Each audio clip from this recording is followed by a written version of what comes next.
Good afternoon, good evening, FDL community. My name is RainbowBoy11. Welcome to the second ever FDL pre-jump. It is super exciting to bring you this show. Basically, what we're going to be doing is we're going to be talking through all of the streamed games coming for you on this here Twitch channel over the next 2 days, both Saturday and Sunday. Super excited to be going through it, but I obviously cannot go through it myself. I need some help, and so I have enlisted the help of two very, very special guests. First off, we have the incomparable, the graphics master himself, Southpaw. How are you this evening? I'm great. Excited to be here, man. Super excited. We're excited to have you. And as you can also see on my left, we have another legend of the scene. Please welcome the Postman. How are you tonight? It was a busy weekend, but I'm doing pretty good. Now, we do have to bring that up. It has been a very busy week for you because we have welcomed one of the newest members of the FDL community, Noah Kai. Is obviously a baby that was born earlier this week. Do you want to talk a bit about it and what's been happening over the last few days? So Thursday we went in to have a C-section done because he was breech. And 30 minutes before the surgery, my boy decides to do his very first stone flip reset, and he goes head down, and we have a normal birth. Thank goodness. Amazing. Already a Well, prodigy. obviously, congratulations from everyone here at the FDL. We're so thrilled for you, and yeah, super excited to see the next big thing in Rocket League esports. Okay. So with that said, we should obviously get going. We don't have very long, so let's get straight into it. The first game being streamed this weekend is following us right here at 7 o'clock Eastern, and we have our first dive into the Elite League. We are looking at the Monkeys taking on the Lobsters. Now, the Monkeys are currently 1-1. The Lobsters are without a win. Southpaw, do you see that carrying on for the Lobsters, or do you think they can get a win out here? I don't know, man. The Monkeys are a pretty good team, top to bottom. I think if they play top lineup, well, really, all their lineups are very similar. I think they have a chance no matter who they put on the field. To be honest, it's possible it could, but I don't think it's this week. Not sure it's this week. Postman, we have two very slightly differing teams here. Obviously, the Monkeys consisting of Chris with a K, Yeti, and Hellcat. The Lobsters consisting of Tunloink, Unknown, and Chris P. Who do you see having the edge in this particular game? Me personally, I see the Monkeys pulling out the win. Unfortunately, I think the Lobsters are going to go 0-3, but I think they'll bring it back next week. Bring it back next week. It is a good shout, absolutely. Obviously, everyone knows that there is a predictions competition happening week to week in the FDL. So if you want to leave your predictions in chat while we're going along, we might be able to read some of those out and see what the general vibe of the community is. Monkeys Lobsters coming to you at 7 o'clock. After that, by the way, that will be brought to you by myself and KJ returning to the casting booth, which is very exciting. The 8 o'clock game will also be brought to you by myself and KJ, and this will see the winless Capybaras of Marked, OWAM, and Anti taking on the lossless Vipers of Costin, Thunder, and Aqua. Postman, two very different vibes in the two very different teams coming into this one. Talk to me about the Capybaras for a minute, because obviously they've gone 0-2 so far this season. Have you been watching much of the Elite League? Can you shed some light on maybe what's going on with them? What's going wrong? Not really watching. I've more listened through my team. Dragons are 2-0 right now. Just I'm a really dropping big that in fan there, of. yeah. I'm a really big fan of the Capybara team, but they did a completely 180 and rebuilt the team with OM and Anti added. I know Thunder and Aqua and Costin from the Vipers, but I think with the remake of the Capybaras, I think they might pull the win out. Yeah, it's worth talking about that remake because, as you say, they brought in Anti and OWAM. Feed has dropped to reserve, and Xanax Q is now out of the team. Southpaw, it's very early in the season to be making kind of wholesale changes. Do you think that that's going to hinder the team dynamic of the Capybaras, or do you think they've improved in the areas they've needed to? I don't think flipping a team does that big of a. I don't think it's that big of a deal, especially at that level, because everybody can pretty much play with everybody. I actually had the Capybaras winning this one.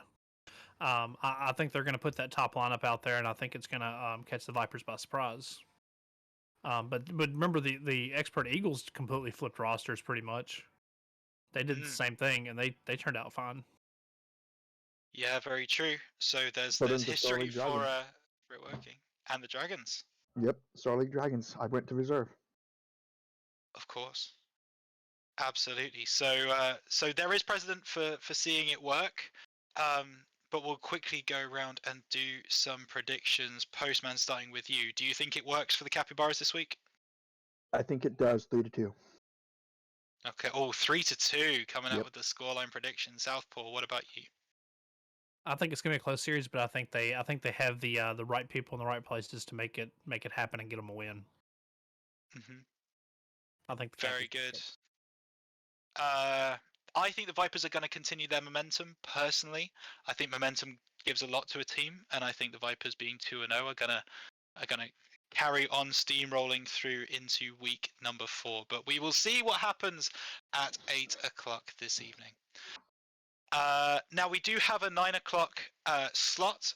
However, unfortunately, that game has been cancelled, so we will have kind of a bit of an FDL Central, a bit of a town hall kind of thing, where Chris, KJ, and potentially KG fan as well are going to be joining at 9 o'clock to talk all things FDL. They're going to be going through some of the changes. They're going to be going through basically like what they see of the season so far. They're going to be talking about their own views on the FDL. So make sure not to skip out on that one, because if I know anything about Chris and KJ, they can talk for a long time.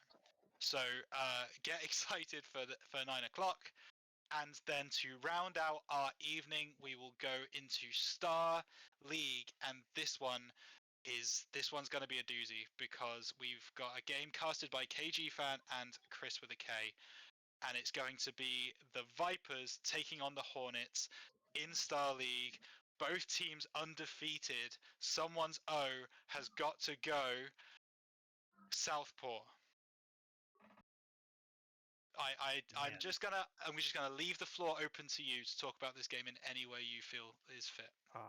Man, I feel like it's all about what the Vipers bring.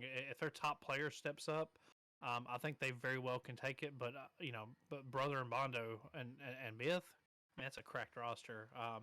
I feel like I don't know. It could go either way, to be honest. We'll save it for predictions, but Okay. it can really go either way. It could go either way, absolutely. Postman, two teams going undefeated this early in the season. Obviously, it's only week 3. There's still plenty of Rocket Leagues to be played over the next few weeks. But if you're able to knock off another team that's undefeated at this point in the season, does that give you a lot of momentum going forwards? Oh, absolutely. Is it enough to build a season off, or is it just kind of a 1 week? I think what it does is it provides a lot of momentum to go forward, and Mhm. not only that, it also kind of hinders the other team as well. Because you start off the season undefeated and then you lose. I mean, it hurts, but Sure. if they have it in themselves, then they can come back from that. But the team that wins, it's just going to carry that momentum. But on another side, it could also hinder them by giving them too much of an ego. That is very true, absolutely. So we will see what happens. I do want to have another discussion about this just quickly, because we see a bit of a disparity in the way that the salaries are set up between these two teams. The Vipers have a 15-8 and two 14-2s, whereas the Hornets have a 15-2, a 14-9, and a 14-8. So more tightly knit are the Hornets, more spread out are the Vipers, which obviously weakens their C lineup. Southpaw, which of the two kind of setups do you prefer from if you were organizing a roster, which one would you rather have? A more evenly balanced team, or 1-star player and two maybe lower cells? The thing about the top heavy lineups are always better, especially with the playoff bracket, the way the playoffs work. But you have to make the playoffs to actually win the playoffs. Absolutely. And that's the thing about having 3 fairly equal players is, whatever you put out there, that you got a higher baseline that you're putting out there. So you're gonna be competitive at any setting. But with that being said, with the way the playoffs work, I like having a top heavy lineup. Okay, and Postman, same question to you. Although I'm going to phrase it a little bit differently. Some people say that a more balanced lineup provides unpredictability, right? You could throw any lineup out on any weekend, and you're kind of going to be expecting the same results. Is that something that you've found to play against difficult? If you come up against a lineup that has 3 players which are very, very similar rated, it's difficult to read what they're going to do. Not necessarily. I find it harder to play against a top heavy lineup personally. Okay. But I mean, of course, my Dragons, we have a top heavy lineup too. It's not. I'm gonna agree but disagree with Southpaw here. Yes, it's depends on if the top player shows up for that team. I know Brother, Bondo, and Mythicality have played quite a bit together. But I actually think it's going to be the low sal. You have two 14-2s. If they can keep up, I think they win it. If they can't, and it puts the top player out of position if he's playing, then the Hornets are going to run away with it.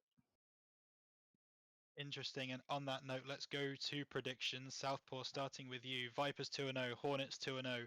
Whose O goes? Oh gosh. Honestly, I feel like I feel like the Vipers are going to actually bring it. I feel like they're bringing what they consider the top lineup that they're playing.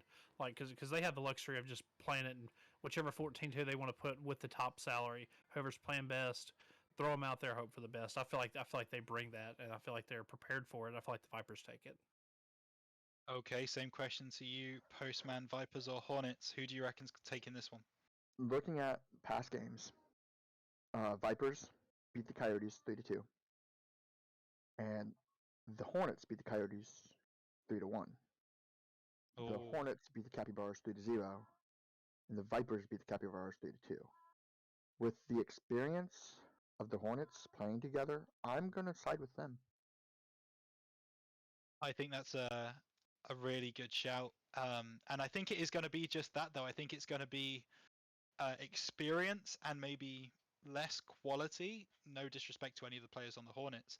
And is that going to win out over higher quality but maybe less time playing together from the Vipers? We will see at 10 o'clock tonight, which will round out your FDL stream for today. But fear not, folks, because we have another stream coming at you tomorrow night.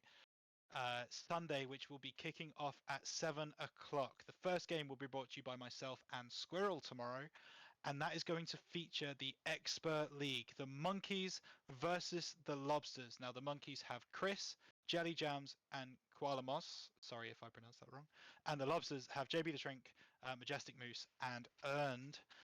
Both teams are currently 1-1 at the minute, a very average start for both teams, Southpaw. Do you know much about any of these players, or any of these players standing out to you as potential game winners for their respective teams? Yeah, I've played quite a bit with JB. I've played a little bit with Jelly. I've played a little bit with all of them, but they're all great players.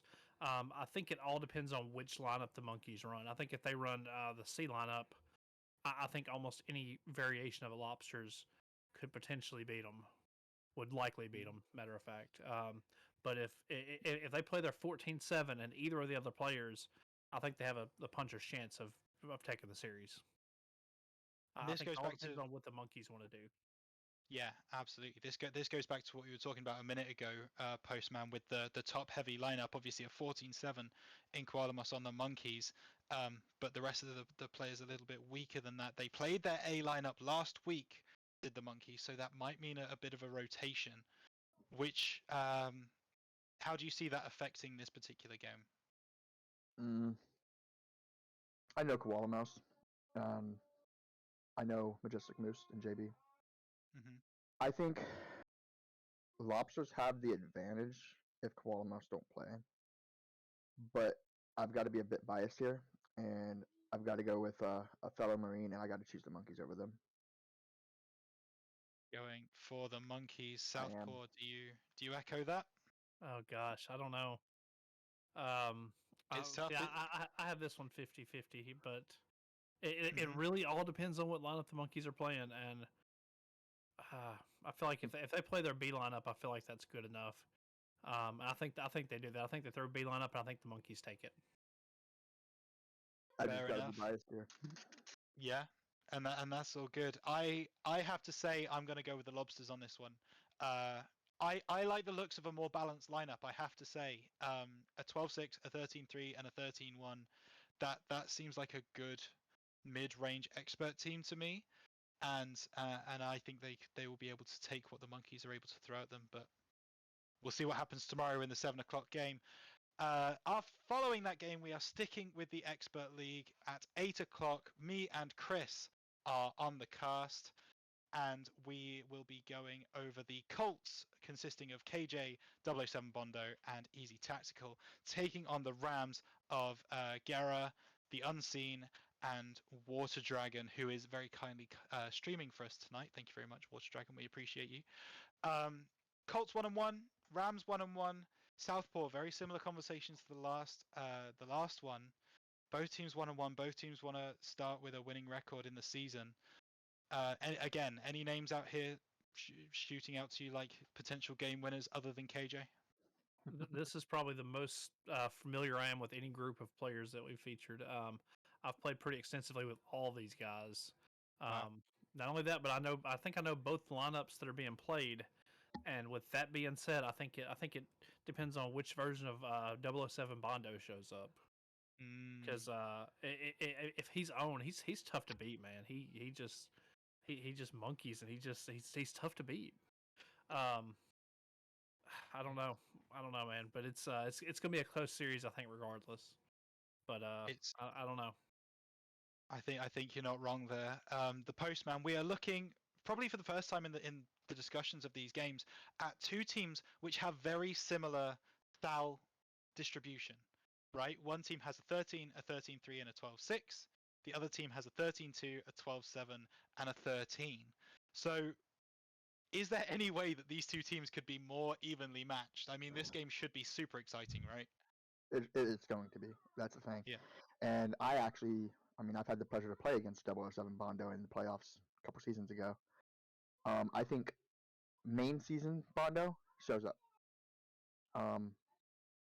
I know who's playing for the Rams, but I think Colts are going to pull away with a slight win. I love both Well, teams. Both teams are amazing. both teams are amazing. Colts pull away with a slight win for Postman. Southpaw, do you agree? Well, I'm in a tough spot because I'm the reserve for the Colts. I Sure. I'm Of the course. reserve, and it's either pick my team or pick my friends, and I don't know, man. I got to go with my boys. I got to go with the Colts. But it's gonna be Interesting a decision. close one. I think it should be a super close game as well. I I think I'm gonna go with the Rams. I know KJ's in chat. I'm not sorry. I'm just gonna go. I just think they might be able to pull it out. I think it's gonna be a super tight game though. I wouldn't be surprised if this goes 3-2. Super excited to cast it because it should be excellent. Look, And KJ never come back from retirement. Nothing wrong with that. He wins it. never bet against Unseen. If Unseen's playing, he's good, man. Yeah. He finds a new Uh, height every series. Unseen is fantastic quality for a 12-7, absolutely. I mean, that's the lowest sell on that team, but I think he could be the missing piece for that puzzle. But KJ says I'm solo casting now, which is actually really good fun for me, so I'm all good with that. Thanks, man. After that, tomorrow night, we are going to the Origin League to round out your FDL weekend. We are starting at 9 o'clock tomorrow with the Seagulls taking on the Owls. Two more teams which are 1-1 in the league so far. That will be brought to you by Chris and KG Fan. Postman, talk to me about these players. Do you know much about these players? I do not. That's all I good. think the only name that I really do know, I mean, I've seen Blue Skies around, but is Tronrex. Hmm. I don't know if he played in the other two series. Yes, Tronrex played last week at least. I believe he played week 1 as well with coach, if my Mm, memory serves. So if he does play, I think they can win. But I think Seagulls have a more solid lineup together: 11-5, a 9, and an 11. I think they would pull it off overall. That's if Fair Tronrex enough. plays, but I think he's not going to play. Well, this is something we need to start talking about now. Southpaw being 2 weeks in, it is going to start time for rosters to start rotating, things to start changing. Tron has played first 2 weeks, if my memory serves. So does that mean he's unlikely to start this week, or do you want to kind of front load with your top sal guy the season and then hope that you make playoffs based on that? I almost feel like that you actually do the opposite of that. I would think, because what I always like to do is just kind of, losing the first week's almost it's not a bad thing to lose if you happen to lose the first week, because then people all of a sudden expect a little less of you, and you still have four top lineups. Sure. You can pick and choose what you want to win at that point. Um, but on paper, I feel like the Seagulls are a better team. But Tronrex is a great player. Mm. He's a fantastic player. And I mean, he might can. I mean, it's not like Coach is a great player too, and so is Blue Skies. But Tronrex is just on another level. Absolutely fantastic player in Origin League. So with that said, Southpaw, quickly a prediction: who is taking this game? I think the Owls pull it off. Well, Yeah. no, I think the Owls are going to play C lineup. I, I think the Seagulls take it because I think the Owls have to play C lineup at this point. Postman, do you echo that? I'm going with Seagulls as well. You're going Seagulls. I have to go for my guys, the Owls. Obviously played with Blue Skies in Swift series. We had a great time. And I reckon peaking, I think those guys can pull it off even with their C lineup. So I'd be interested to see it. Should be a good game to watch tomorrow at 9. And finally, we are going to round out the weekend at 10 o'clock tomorrow with the Hornets of JCar, Vrod, and Chronic Illness taking on the Capybaras of Zyros, NXUS 9 Crazy. I don't know if there's a hidden word in there. And Ninja RL. This one will be brought to you by Quack and KG Fan as well. Southpaw, talk to me about these players. Do you know many of them? Have you played against many of them? Who do you see taking this game? I've mainly just seen the names and watched them play. With that being said, I feel like the Capybaras have a higher. I feel like they have a higher baseline of play. I feel like no matter what lineup they put out there, lineup to lineup, I feel like they are an advantage to the against the Hornets. So, I'm leaning Capybaras, but we'll save that for predictions. But I feel like they have a higher baseline of players on that team. But the Hornets are still good. Yeah, absolutely. Hornets do have a very good lineup. Postman, it seems almost like there's an imbalance of salary here. Does that worry you if you're a Hornets fan? I think salary is really just a number until you get into like the higher teams, like Elite League, where you've got like a 19 facing like a 17 or something like that. Mhm. Here, like it does show a big difference. There's 2 11s on the team versus a team with 2 9s. Mhm. I think knowing the Capybaras, it's stream game. I know Zyros. I played with him. Heck of a player in ones when it comes to just playing and playing and playing. I think Zyros plays top lineup. I think they play top lineup, and I think they win. You think they win with the I do. Capybaras? Southpaw? What do you think? I feel like they. I don't think they're going to have to. I don't think they're going to use a top lineup. I think they're going to hold on to that. But I still have the Capybaras winning. Capybaras winning. Very interesting. I think I'm going to make it a clean sweep on the panel. I think the Capybaras do take this, though that's nothing to take away from the Hornets. They do have a fantastic lineup. And of course, they didn't use their top salary player last week. So they may use Chronic Illness this week, which could sway things. But I think it's a full clean sweep for Zyros' Capybaras, who is in chat. Nice to see you. And with that, the pre-jump is done. Please make sure you stick around and support all of the FDL streams happening over the weekend. We've got Saturday games coming for you, 7, 8, and 10. We've got Sunday games coming for you, 7, 8, 9, and 10. And we hope to see as many of you there as we possibly can. With that said, thank you so much for joining me, Southpaw and Postman, for breaking down our streamed games for this weekend. We should have another excellent weekend of FDL action for you guys. And thank you, FDL community, for watching. We will see you in exactly 5 minutes, no more, no less, when the Elite Monkeys take on the Lobsters. See you there.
Just like magic, we are back, Frontier Doubles League. Thank you for watching the pre-jump if you did. If not, please make sure you tune in every week. As for right now, we have a super exciting Elite League game for you. We have the Lobsters taking on the Monkeys. And for such an exciting and serious game, I had to bring out one of the greatest casters the FDL has ever seen. I had to pull him out of his retirement home in a stack and place him in front of his computer and say, you are damn sure going to cast this game with me. Welcome back to the official Frontier Doubles League stream. It's KJ! How are you, my friend? Why would you give me an introduction like that? You set this up. That's This is what it is. that's It's so on you. wrong. That's so wrong for you to give me an introduction like that. But I am very happy to be here alongside my good friend Rhino. I am happy to Aw. be back and happy to be able to cast this game alongside of you. But dude, like Yeah. this has that big match energy feel to it. Like I feel it like in my stomach and it's slowly working its way up into my chest. Like I feel it. I'm down with it. Mhm. This is gonna be a great game. This is going to be an absolutely great game. We know if both teams bring their A game, we could see fireworks for sure. The Lobsters currently winless, unfortunately, but that might all change today with a win over the Monkeys, who we know can be, what's the word I'm looking for? You know, they can be a bit hit and miss, let's say, over a season. And we'll see which Monkeys we get today. I'm going to start getting people into the game, and let's get this thing underway. What do you say, KJ? Yeah, I'm absolutely ready. Let's absolutely do this. I do want to kind of point out here real quick is that these two teams there is a serious meaning behind this one. Chris P was in the Star League last season, up in Elite League this season, and Yeti making an appearance in Elite League, being in Star League last season.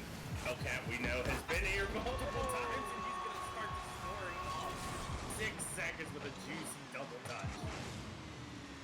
That is a way to start an Elite League game. Double touch off the crossbar. Chris P in no man's land. Monkeys take an early lead in the first 6 seconds, and if that carries on, KJ, we're in for an exciting game. Oh, it's going to be a long game. It'll be a long game for the Lobsters, especially if Hellcat is playing like that. That was just an amazing shot, amazing double. Great read off the backboard as well from Hellcat, and now the Monkeys can launch an attack on Yeti. Misread on the sideboard, looking for the demo on Crispy. Crispy gets up first and away. Yeti brings the ball down. Unknown coming along the sideboard. Yeti, though, has the in control. I'm not sure how much boost he has. He gets it around Crispy. Great cover coming out from Unknown. And the Lobsters might be able to clear this ball. Hellcat with the 50, though, keeps the ball in the net. And Time Yeti goes for the shot. Oh, it's the crossbar, bounces on the goal line and not able to get it over the top. And the Lobsters' defense are at sea, KJ. Oh my goodness! All I know is that the Lobsters are feeling good at sea, but the Monkeys are in Spain, but without the S for them. That was a very great shot by Yeti, just unfortunate. And the Lobsters are going to turn this one in the other way, tying this game up. Oh, the Monkeys are kicking themselves and wishing they had an extra banana. They certainly do. Chris P manages to get that one up the other end. Great counter-attack coming out from the Lobsters. We're all tied up with just over a minute gone. Neither team really staking a claim for the better team in this first game so far. Lobsters now going to try and clear this ball away. It's been a lot of Monkeys pressure, though, I have to say that, and that comes to roost as Hellcat takes Unknown out of the server. Chris P up on the sidewall. Does get the read, hits it away. Hellcat's going to go for the top left-hand corner. He's going to miss just high. And now Unknown's going to try and bring this one away. He needs to get it around Hellcat. Great save from him, although that ball is still destined for the net. Is Yeti going to be able to get back in time? He's not. Chris P puts that ball in the back of the net for the second time this game, and the Lobsters take the lead with 3 minutes 26 on the clock. Yeah, and a great turnaround there from Chris P to be able to get to that ball before Yeti had an opportunity to. A great placement on a shot, putting that out of Yeti's reach. Very well done by this Lobsters team, who don't really look like they're an 0-2 team right now.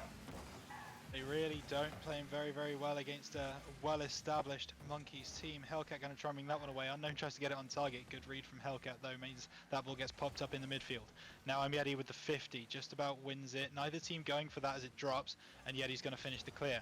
Unknown in the midfield, though. He's going to try and read that one. He does. He's going to get into a very awkward position, but Hellcat is able to get the read. And the second touch around Chris. That ball's destined for the net. What a save, Unknown!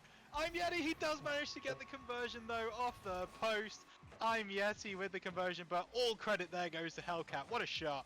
Oh my god, what a double off the sidewall by Hellcat. Yeti being able to get that finish just in the perfect position for that. And we got to give a little bit of credit to Unknown for that save, because that ball was right on target off of Hellcat's touch. Absolutely, Crispy looking for his hat trick, not going to be able to find it just yet. Unknown pops that ball up, great pre-jump from Yeti though, sends this ball back towards the Lobsters half. Now, Crispy gets hit by Hellcat, which gives Yeti time to control the ball, but he goes past it now. Unknown, it's a 2v1 if they can get it. Unknown with the shot, Unknown with the goal. Lobsters retake the lead 3-2. Yeah, Hellcat having to stay on the ground, because if he jumps up, he's demoed right away. And if he continues going for that ball, he's also demoed right away. So there was a really rough spot there for Hellcat. Good enough for the Lobsters to be able to take that 3-2 lead. And hey, we still have half a game left to play, and there's already this much offense. Absolutely, it's like the West Ham game earlier today. If any of you are Premier League fans, all systems go in the first half, and it looks like it's going to continue that way as Hellcat pops that ball up in front of the Lobsters net. But bit of a double commit coming out from the Lobsters, which might come back to bite them. He threw on goal and he converts. Double commit from the Lobsters, gets punished at this level, KJ. Oh, and there's still 2 minutes and 10 seconds left to go in this game, and we're already seeing bad double commits. We haven't really seen any up to this point, but now we're starting to, it's almost like the pressure is starting to get to the Lobsters a little bit. The Monkeys' pressure has just been so consistent. Oh, you can't do that. That's illegal. Chris, if you could go and get me a Kit Kat from the shops, I'd really appreciate that. My goodness, he's been absolutely sent to Walmart, Tesco, wherever you want to send him. And that fake was a little bit brutal. The Monkeys retake the lead with a wonderful strike from Yeti, and that is his hat trick. He gets it before Chris does. As now Hellcat off the back wall, looking for that second touch, not going to be able to find it. It's a 2v1 for the Lobsters, but they run into each other. Are they going to still be able to convert? No, Yeti with the save, and Hellcat finishes it off. Chris, that's just so unfortunate. And KJ, what is happening to the Lobsters' communication right now? Well, certainly unfortunate that Unknown misses that boost, first of all. Not able to get the boost steal from Hellcat, but this Lobsters team had a perfect opportunity there. If they actually were to communicate a little bit better, that's a guaranteed 4-4 tie. Absolutely guaranteed. It still could be as Crispy going up for that one, looking for the bottom right hand corner. Great save from Hellcat. Unknown trying to keep the pressure on and does just about, but Yeti should be able to complete the clear and does. Back up to halfway. Chris gets there before Yeti though, and now this ball's back into the midfield. Hellcat gets the read. Unknown going to try and find it in the left hand corner. Not going to be able to do so because Yeti just gets there before him. Crispy though, great 50. It's going to go towards the Monkeys net. Not going to be able to find it though. Unknown trying to read it on the sidewall. Not able to do so, and now Monkeys push back up the other end of the pitch. Yeti trying to get that one across to Hellcat, but this game might just stall out now in the midfield. We'll see what happens as Unknown tries to bring this one into the midfield again. Yeti up nice and early. It's a 1v1 if he can get there, but unable to. Hellcat nice up, and Unknown hits that ball away. 30 seconds on the clock. Can the Lobsters get a goal back, KJ? If they want to get that goal back, they're gonna have to start pressuring this Monkeys team. Take some boost. Make sure you're gonna have to starve them. They are just outspeeding this Lobsters team just enough to be able to keep them out of the back of the net. 14 seconds on the clock. Chris P picks this one up in the midfield. Hellcat on the sidewall. Does it manage to read it? Unknown trying to get it above him. Hellcat, what a read! He's through on goal, but he's not quite going to be able to get there before the Lobsters get back. Puts the ball back into the middle. Yeti, is he going to try and just put it down on the ground? He is, and the Monkeys take game one. But oh my goodness, that was so close for so long, KJ. Yeah, and it was such a really good game. Both of these teams played their hearts out just in this first game, which kind of makes me wonder what the next couple games could be. Because, I mean, the Monkeys take that 1-0 lead, but it's still a 5-game series. There's no guarantee after one game. Absolutely, I mean, yeah. just looking at the stat lines for a second, the Monkeys putting 8 shots on goal, the Lobsters putting 7 shots on goal. Not too much in the way of defense from either of these teams, because only 3 saves coming out from the Monkeys and only 2 from the Lobsters. But that just kind of goes to show how explosive these offenses can actually be and where the touches are actually going.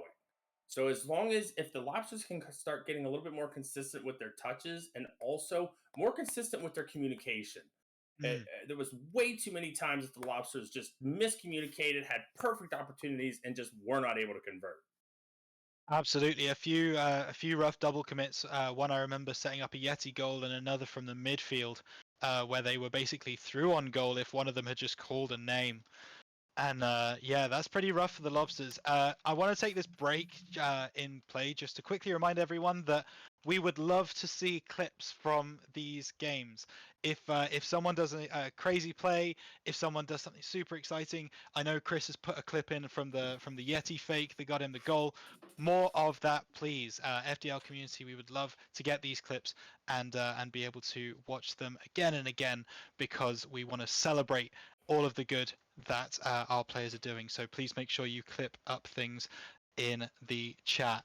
Chris says that he is clipping, and I trust him. But still, if the Lobsters do something cool, then please clip that as well, because I know Chris won't. I mean, I'm just throwing this out there. I didn't see a clip from the Hellcat double touch with 6 seconds. So True. That's true. Just saying. Yeah. Just saying. So we'll see what happens in this game number 2. Monkeys 1-up as Yeti and Unknown go for the kickoff, and Yeti slightly loses it, but it's in Hellcat's favor. He's going for the aerial, does manage to get it over to Yeti on the left-hand side. Yeti trying to get that one round, but nice read from Chris, and he's going to be able to bring this one away. He gets it up towards the Monkeys net, unable to get much further than that though, as Unknown now trying to get there in front of Yeti. Nicely done, trying to get it around Hellcat as well. Unknown with a wonderful dribble from midfield, takes it around both Monkeys players. Axles broken everywhere. Lobsters start as they mean to go on 1-0, KJ. Oh man, Unknown put a little Old Bay seasoning on that one. That was I'm sorry. That was a really good dribble there from Unknown. Yeti looking for a double, not going to be able to find that. But even still, oh, what a save. Oh, what a save. Lobsters have really come to play here in game number 2. Yeah, you're not kidding. Specifically Unknown with an incredible shot in the first instance, and then a great save coming out just now, and now he's going for another shot, but Hellcat is equal to it. Chris P going to bring this one round, trying to get it past Yeti, not able to do so. Yeti gets a little bit of a touch on it and then tries to complete the clear, but it's 50'd by Unknown. Hellcat's going to finish it off. Unknown to win it in the midfield. He does. Sets up Chris, who's going to go for the shot into the bottom left-hand corner. Great save from Hellcat, though. Prevents the ball from going into a Monkeys net a second time. Now Hellcat's got that over Unknown, but he's got the speed and he's got the boost to be able to get back in time. Yeti, though, great read on the wall. Is that one going to drop? Not quite. Misses wide right. And now Chris P is going to be able to bring this one back the other way. Hellcat trying to get it around him. He does, but Unknown is there to clean up. Yeti now trying to clear this one away. He doesn't do a very good job of it, but Hellcat keeps the ball out of the Monkeys net once again. Great read from Chris. That one's not quite going to drop either. And the Lobsters' pressure is mounting, KJ. Yeah, you can definitely tell that this is a different Lobsters team here in game number 2. Yeti looking for something. But just the bump and the physical play from this Lobsters team, and they have just been all over this ball. Monkeys not getting too much of a reprieve, let alone being able to secure some boost. Now they are able to control the ball a little bit. The ball drops between the both of them, though. Hellcat just decides, well, if I'm not going to go ball, I'm going to go for the man, and he takes out Unknown. But Chris wins the ball close to the Monkeys net. Nice little flip to try and get that one on target, but Hellcat reads it. Unknown gets there over the top of Yeti. Oh, it just misses. That one was so close to fly into the top right-hand corner. Unknown going to bring this one forwards, and the Monkeys defense does look a little bit disjointed as the ball keeps heading back towards their net, but they are just about able to survive. And about halftime in this game, KJ, nowhere near as many goals as the first game, but no less entertaining. Yeah, like you said, not very many goals being scored. However, you can see and you can feel the offensive pressure that the Lobsters are putting on this Monkeys team. Monkeys are struggling to be able to get a good shot on target, it's just amazing to me that the Monkeys only have one shot in this game so far. Goodness, I haven't even checked that stat. That is absolutely crazy. They certainly need to start racking those up in this last 2 minutes as Yeti comes forward. Nice 50 against Chris. Now, can Hellcat get up over the top of Unknown? He can't, but Yeti's going to be able to find this one. Oh, no, he's not. Chris has a free shot. He's coming forwards. He's got the boost, and no one's going to be able to get back in time. Chris P gets the second goal for the Lobsters. And this game, too, it might just be elementary from here, KJ. Lobsters clenching that lobster claw into the Monkey's fist. Able to get that second goal. 1:44 left to go, and the Lobsters looking like the better team in game 2. It's a bit of a stretch, but I'll give it to you as Yeti's going forwards, looking for Hellcat with the pass. That one's going to drop just right of the goal. Chris is up over the top of the net. Yeti gets it past one. Can he get it past the second one? No. Chris is up nice and early. And Unknown with the misdirect is going to be able to complete the clearance. Up on the sidewall. Hellcat dropping back. Unknown gets the boost, but it might be too little too late as Chris P just about manages to get back in time, and now Unknown 2v1 opportunity, but Yeti with the midfield touch is going to put that one up for Hellcat. That one's going to miss, but can he get the double? Ooh, might have read it, but Chris is just about there. Bit of miscommunication coming out from the Lobsters as they try and clear the ball, but eventually Chris does, and he's going to get this one on the wall, trying to beat Yeti now. Does quite get it over him. Unknown trying to get there over the top of Hellcat. Great clearance from Hellcat though to push it into the corner, and now the Monkeys can push the ball back the other way. Yeti over the top of Chris. Now looking for the ball into the midfield. Good read from Unknown is going to send this ball back the other way. Good pass into the midfield as well. Chris, he got up well with the touch. Oh my goodness, it's a miss from Yeti. Just misses wide left of the goal from the Lobsters. That could have been 3-0 and the game done. It's still 2-0. Great pass again. Chris is going to find the right hand post. And he is going to convert. Great pass from Unknown. Great finish from Chris. Lobsters 3, Monkeys 0. Men against boys. Yeah, and I think that's just about game number 2 here. We're probably going to go into game 3. Lobsters looking dominant in this one. Monkeys just have not been able to get anything going for them. They've had a couple opportunities, but when you're not putting shots on target and challenging the defense, it's going to be kind of hard to win a game. Oh no, not 4. It is. Unknown 4. gets there before Hellcat. Oof, this is a bitter pill to swallow for the Monkeys, who looked so good in game 1. It looks like their comms were really on point. They were playing really well with each other, but it's all just fallen apart in this game 2. What is it about their play in this game 2 that you think is causing this scoreline, KJ? It looks like they're playing a little awkward. I mean, and not to say that, Rocket League doesn't sometimes end up being an awkward game, but they have not looked comfortable at all here in the second game. It's just been one of those things of they don't look comfortable, and Chris P is gonna prove my point correct as he's gonna secure a 5th at 0 seconds. Rhino, this was a different Lobsters team that we just saw in this second game. Completely different. This is the A lineup that we were promised, right? A 16-6 and a 16-5. Ton obviously a 16-4 is in this Lobsters team as well, but this is their A lineup. And in that game, you could see why. From the very, very first minute, they were on point. That dribble from Unknown was insane, and they just piggybacked off the back of that momentum and looked great because of it. Slightly worrying signs for the Monkeys, but the benefit for them is that this is only one game. There is a lot of time. They're going to reset. It's 0-0 coming into game 3. If they can reset that mental, if they can sort themselves out, I bet Chris with a K is in that Discord channel right now trying to talk to them. It's not like this series has got away from them yet. What advice would you be giving this Monkeys team if you were in that VC with them right now? Slow the play down. The Monkeys in that entire game seemed like they were trying to outpace and outplay both Lobsters in a 1v2. It's very difficult to get past that first man as it is. But to get past that second man while still maintaining control of the ball, the Monkeys need to slow it down just a little bit. just enough to throw the Lobsters off, especially in this third game, because this game is a deciding game as to who's going to go into game 4, which we do have a game 4 guaranteed.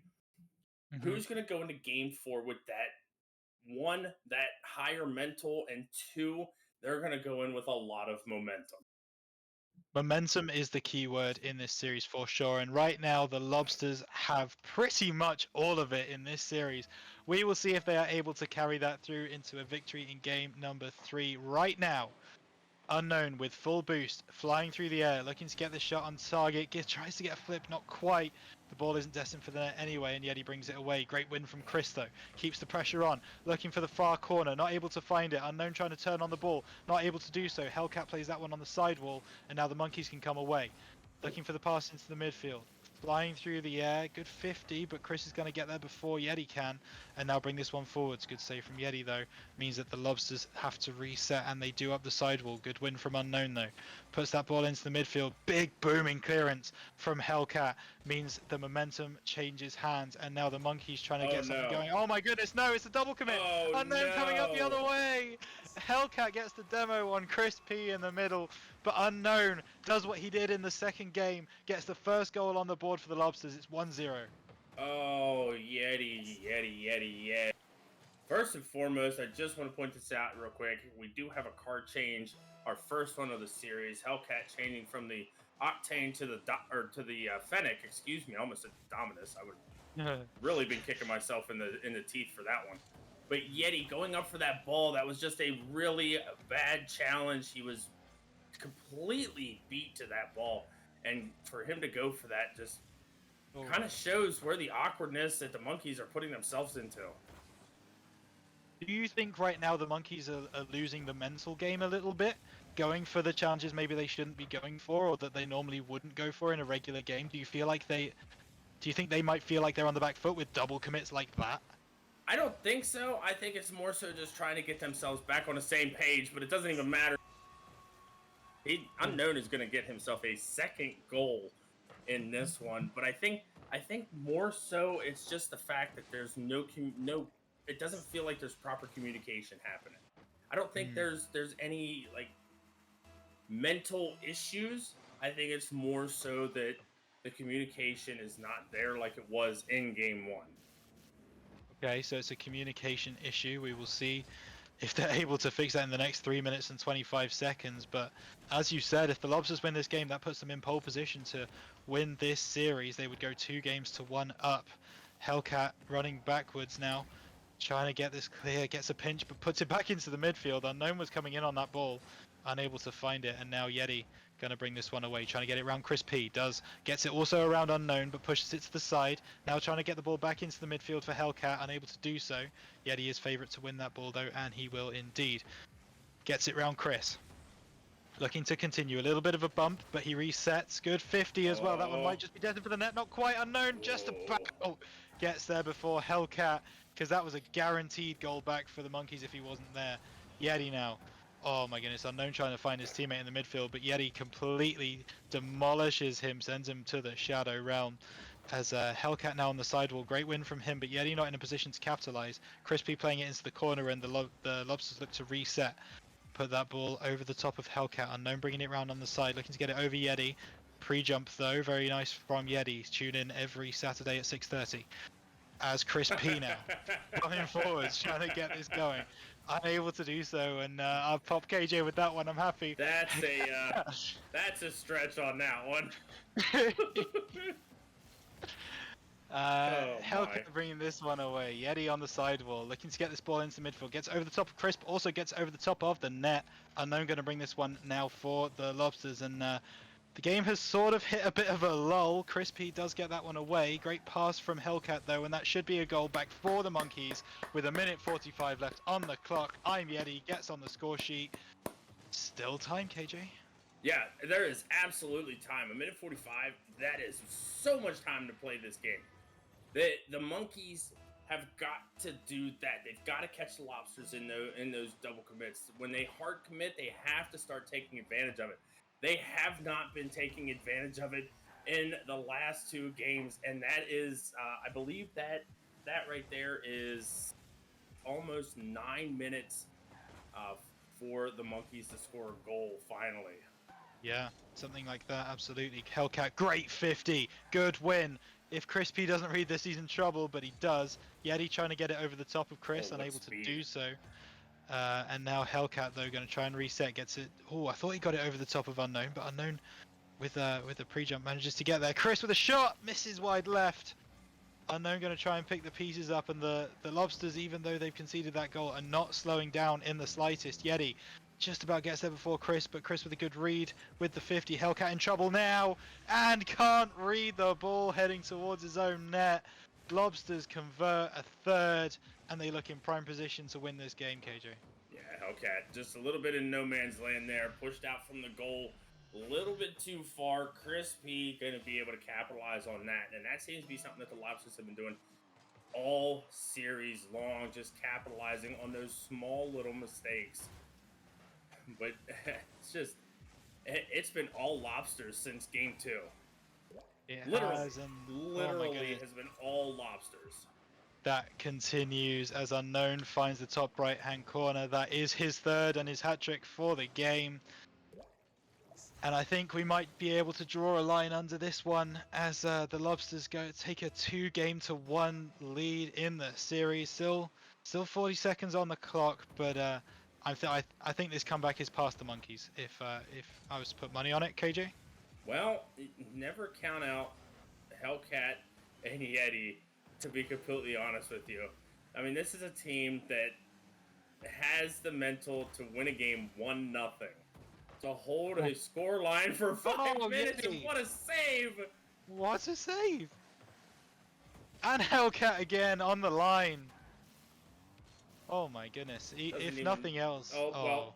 Wow. Well, never mind. Alright, we could probably stick a fork in this one. It's done. Very nice. Yeah, Hellcat trying to clear the ball. Couldn't get there in front of Unknown. Great read from him, and bounces off the top. Heading into the net. I've noticed Chris has been pretty quiet on the clips since the first game. I'm just going to throw that one out there.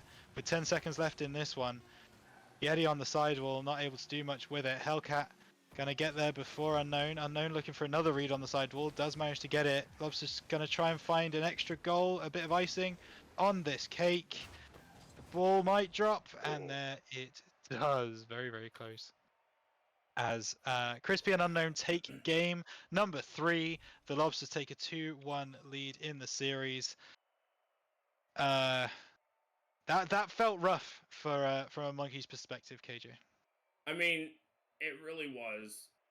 Granted, they shot 50%, but when your 50% shooting is because you only had 2 shots total, not really gonna do too much. Meanwhile, the Lobsters having 14 shots, just absolutely peppering the back of the net. Monkeys just couldn't secure anything. They just had a hard time breaking out of their own half. They have to do that here in game 4. This is literally game 4. They have to win this one. They are in a do or die situation if they want to increase their record to 2-1. But here's the thing, Rhino. Here's the kicker. All right. Talk to me. If the Monkeys lose, Okay. that means that Tunmoink's team has this win over Chris. It does. This is also an 0-2 team that would take down a very good lineup of Hellcat and Yeti. That is a fact. This is where it really matters most. The Monkeys have to step up in this one. They really do, and but for me at least, I feel like they need to find another level. I don't know whether that's another level in communication. I don't know whether that's another level on the pitch, but there has to be another step up for the Monkeys if they are able to bring this back from the deficit they find themselves in. I think the word you're looking for is rhythm. They need to find that rhythm to be, they need to find that good cadence that's actually working for them and to continue playing off of each other, putting themselves in better positions, watching the double commits, making sure that they are not committing on that same ball and on that same side. We will see if that comes out in this game number 3. Lobsters trying to put this ball towards the Monkeys' goal. Hellcat's going to bring it around the side though, gets over the top of Unknown. Crispy on the sidewall though, puts that one back in towards the net. Great stay from Yeti though to keep this score level. Crispy now trying to put this ball back into the midfield. Yeti gets up nice and early. Unknown, oh, bit of a whiff on the sidewall, and now the Monkeys might be able to capitalize, get some pressure of their own. Yeti on the side. Unknown says absolutely not to the pressure and instead takes out Yeti. This ball's going to drop in the midfield. That might be on target, not quite. Yeti's going to be able to bring it away, get it over the top of Chris, and now they're going to try and push forward. Chris with another demo! Oh my goodness, that's 2 in very quick succession for the Lobsters. And I mean, that's got to feel pretty bad if you're the Monkeys, right? Is that to try and stop their mental, KJ? I think that's to mess with the mental because I think they've already started to break it down. I mean, you've got game 1, such a close game, and then game 2, just a 4. What was it? Was it 4 or was it 5? I think it was 5 in the end because they scored that 0 second goal. And then a 5-1 blowout. Yeah. The mental has to be taking a toll right now on this Monkeys team. They need to find their way out of the funk. And that's a good start from Yeti. What a clear and goal from him all the way downtown. Very nice. Gets over both of the oncoming Lobsters team. I don't know who it was on the midfield. I think it was Unknown who maybe was a bit overzealous in going for that challenge on the sidewall, and suddenly the Monkeys have the lead in the game, which is not something they've had since game 1, KJ. Does that change the entire feel of this game? I think if that ball goes in, it does. But I don't think just yet, because, I mean, we saw how explosive this Lobsters team can be. 14 shots in a single game really shows, like, how good this Lobsters team really is. So I think we still need to wait to see if we get another goal out of the Monkey. Absolutely nice passing play coming out from the Lobsters, not able to get the goal on this occasion. Hellcat bringing it around the side. Both Lobsters are back in defense. Unknown though with the read. Yeti in midfield puts this ball back into the midfield. Chris is going to clear this one now though. Hellcat's in a really rough position and the ball's just going to go in. Hellcat in no man's land in the back of the pitch, and Chris P gets a shot from downtown on target, and that's enough to level the score, KJ. I can't really say anything because I've done the same thing, but Hellcat turning around and going for that mid boost, probably not the best play, taking the boost path to go back. I bet you that ball is saved and we're still sitting at 1-0. Yeah, I don't think you're wrong there, but the Monkeys now trying to regain their lead. Great passing play. That one's going to go just over the net, though. Can the Lobsters counter-attack? They're trying with Chris P, but unable to do so. Unknown's going to get that shot on target, and he is going to be able to convert. Yeti's not back in time. Going for boost, I believe, and the challenge in midfield from Chris, the finish from Unknown. The Lobsters retake the lead as they have been so much in this series so far. And we also got to see ourselves a low 5 on the ceiling. Figured I'd go ahead and put that stat in there too. I believe that's the first low 5 of the entire game. But that being said, this Lobsters team still continuing where they left off in the last one. Need to see a little bit more out of the Monkeys though. Just got to. And I feel like that's been something we've been saying for the last 2 games at least, 2.5 games for certain, as the Lobsters now on the precipice of winning this series 3-1. Monkeys need something and they need it now, but Unknown is going to try and stop that from happening as he fires that ball towards the Monkeys net. Chris up very nice and early, but Yeti's going to be there with the clear, and now Unknown going to try and boom this one back down the other end of the field. Up early, looking for the pass into Chris, not going to be able to find it. Hellcat gets the read. Chris does get there first though, and Unknown brings this one away. Not on target though, so the Monkeys should be able to reset off the back wall. Yeti does just that, flying through the air. Looking to get it over the top of Unknown. Unknown with a good challenge though, is going to bring this one back in towards Chris P, who's up. But great save from Hellcat, keeps the score at 2-1. Chris P going to try and bring this one round the side, not able to do so as Yeti puts that one up for Hellcat. Hellcat now putting it down for Yeti. Yeti's going to look for the right hand post, unable to find it in the net, and Chris P can bring this one away, or can he? Great challenge from Hellcat. puts this ball in an awkward position. Unknown clears it as best he can. Yeti puts it back into the middle. Crispy's going to get there first. Hellcat, that's not the hit you want. God. Unknown with the 50 of dreams sends the ball back towards the Monkey's net. And that's a pretty tilting way to concede, KJ. Oh my! Yeah, I'm just gonna say it. This Lobsters team in this game 4 is benching probably about 700 to 800. Nobody, the Monkeys just can't seem to win those 50s right in the midfield to save their lives. It's just been a very rough time on the 50-50 game here in this 4th one.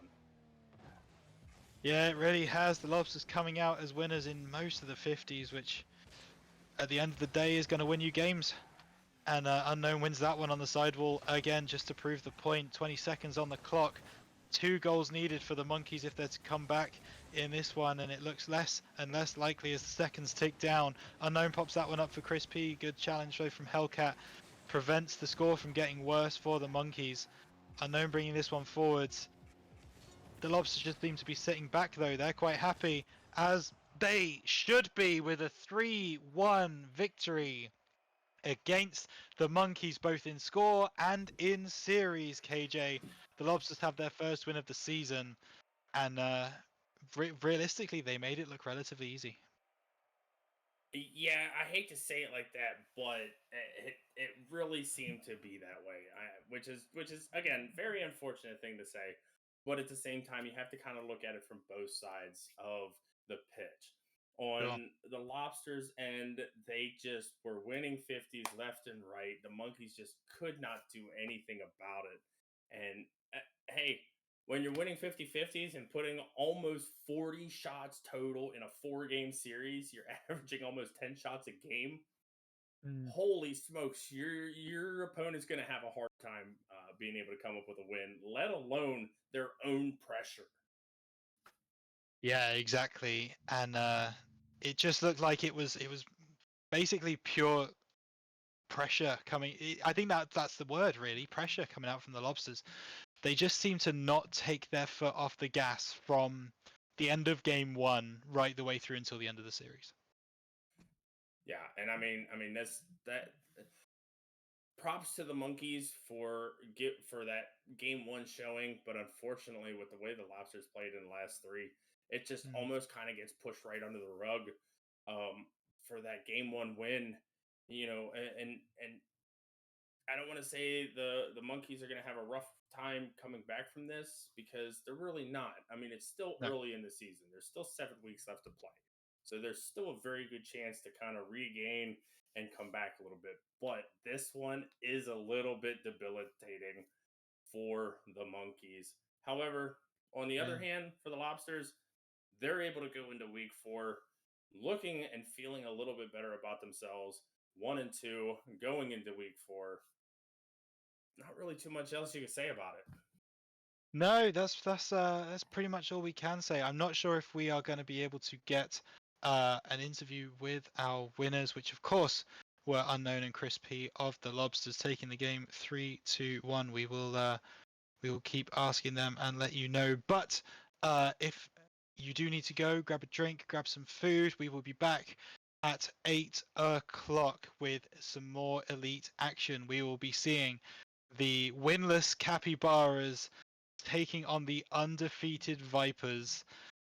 Me and KJ will be bringing that to you at 8 o'clock. Very, very exciting that game will be. I don't know why I said that in a Yoda kind of cadence, but that's the way it is. And we will see you then at 8 o'clock.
like Rhino Boy said in the last one, just like Magic, we are back. Welcome back to the stream. We've got some more action for you, some more Elite League action. And again, I'm KJ, joined by my good friend and probably one of the greatest goated casters of all time. See, I told you I'm going to get you back for this. I am joined by Rhino Boy. What's up, buddy? I knew it was coming. I was prepared for it. Unfortunately, I knew it was coming. I tensed myself up and prepared for the cringe, whereas you just had to deal with it and accept it. No, I am very good. I am super excited for this game. The Capybaras versus the Vipers in the Elite League. Super excited. I'm interested to see the dynamic between these two teams because obviously the Vipers coming in without a loss and the Capybaras unfortunately unable to get their first win of the season just yet. Although we are only in week 3, it's very early days. But yeah, the way the Capybaras have like restructured their entire team, I'm excited to see what happens. Yeah, and it kind of makes you wonder, if the Capybaras lose this one, does that play on the mental for the rest of the season? Do they try to go for the 0-10 to be the third, I believe the 4th team to go 0-10 in a season? Or do they just go ahead and try to go all out and ball out hard? It's a great question. I see Owam is in the chat. Nice to see you. Looking forward to seeing this game, and we now have the players in. But I think with such an early restructuring, I think there is still time after this game, if they do lose it, to try and find that mental again, because they've obviously brought in Owam, I believe, after getting rid of one of their players from the start of the season, Feed dropping to reserve now. It's been all change for the Capybaras in the last week or two. So I'm really interested to see how they perform this week, but I'm also interested to see if they're able, if they do lose this week, how they come back next week as a team, as a cohesive unit, because I think that's going to be the test of how their season goes for the rest of the weeks. Yeah, absolutely. Very well said. But Rhino, if you are ready, I am ready. Let's get these guys in here and let's get started with game 1 of this best of 5. Capybara sending Marked and Anti out on the field. Meanwhile, on the other side of the pitch for the Vipers, we've got Costin and Aqua, otherwise known as Billy Bob, as we get things started. Rhino, I'm going to let you take it away. I am super excited for this. We have 2 C lineups going at each other. Please correct me if I'm wrong. But Aqua is going to get the first demo of the game. Costin's going to send that one in towards the Capybara's net. Anti is going to be there with the clear. Good pressure coming out from the Vipers early, though, as they try and keep this ball in the corner. But Anti's going to be able to get that one away towards the Vipers' half. And he wins that one over the top of Costin Zamel. Marked in the midfield, looking for the bottom left-hand corner. Unable to find it. Bit of a double commit from the Vipers, but as long as they get the ball away from their net, they're not going to worry too much. As now Marked on the side wall, trying to find the shot back into the middle. Anti, good pressure, able to get it over the top of Costin. Try to send it over the top of Aqua. Great save with the backflip. Double demo coming out. Marked. If he gets this second touch, he might just have the first goal. He misses wide left. A minute gone. Still 0-0 KJ, but great action so far. Oh man, Mark, you got to put that one on net, buddy. Oh no! Oh, Aqua obliges. Oh man, Mark had such a good opportunity to put the Capybara up in the game already, and if that ball goes in, we've got a reset. Aqua doesn't get an opportunity there, but he's able to just shove that in and lift 650 just to be able to get that past Anti. Very unfortunate for the Capybaras right now. Yeah, it's pretty rough, but Costin now gonna pick this ball up in the corner, put it into the midfield. Good save from Marks, though, is gonna bring this one forward. Second touch, it was just a pass to Anti. Great demo as well. If Anti can get it around Costin, he does. Looking for the shot now. Another demo coming out from Marks. This man, he has marked Aqua for death. That is for sure. Anti bringing it round Aqua. No boost on Aqua, and Anti is gonna make him pay. Oh my goodness. Anti with the ball, Marked with the demos. It's 1-1. I don't know if that was intentional or if it was unintentional, but either way, very well done by Aqua. And like you said, 1-1, 3:29 left to go. This game is shaping up to be a good one. But The question of the day is, can the Capybaras keep this up? They have had a rough couple of series. They need to be able to keep this up and continue the forward momentum. But if Aqua can put this one in, which he will, that's going to be a tall task and a tall ask. Yeah, we hope they don't keep that up. A bit of a double commit off the back wall as Aqua heads right up the other end. Good counter attack, and the Vipers retake their lead.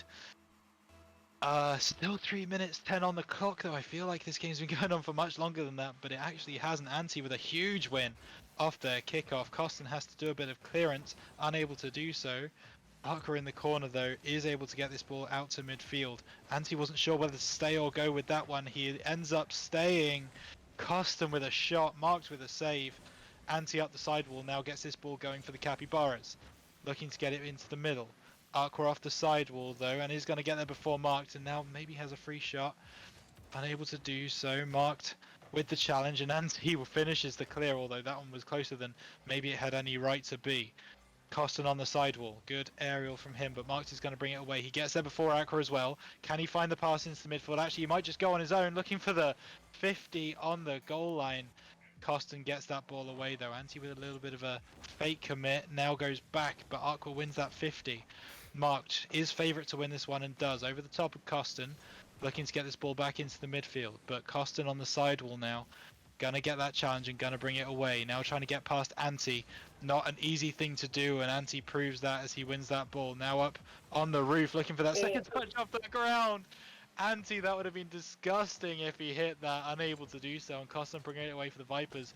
2 minutes on the clock, just under, as now the Cappies really trying to get some possession, trying to win this ball. Anti with the 50, unable to find much there. Costin brings it forwards for the Vipers and gets the second touch. That ball's looking for the bottom left-hand corner. Good save from Anti, though. Good read, and he brings it away. Aqua in the midfield. Not getting the touch that he wanted. Now puts it in the corner. Going to have a big clearance here. Actually, he's going to play it on the sidewall. Gets there before Marked, though. And now it could be danger for the Cappies as he puts that one on net. Aqua doesn't quite find the shot. That could have been the game done already, but the Vipers still looking for this shot. Costin trying to get it over the top of Anti does. Marked in a bit of a precarious position, and Aqua makes him pay for that, hitting the corner of the net. The Vipers get their third goal, and it's a comfortable lead now, 3-1. Yeah, very well played by Costin to be able to get that pass Marked. Very smart using the back wall. Marked just up at the front post just a little bit too far, and the Vipers. I was gonna say not a very dominant game for the Vipers, but as I get ready to say that, Aqua gonna put in a fourth goal, and I don't know, man. Capybaras started out very quick and very fast, and then all of a sudden things are starting to go the Vipers.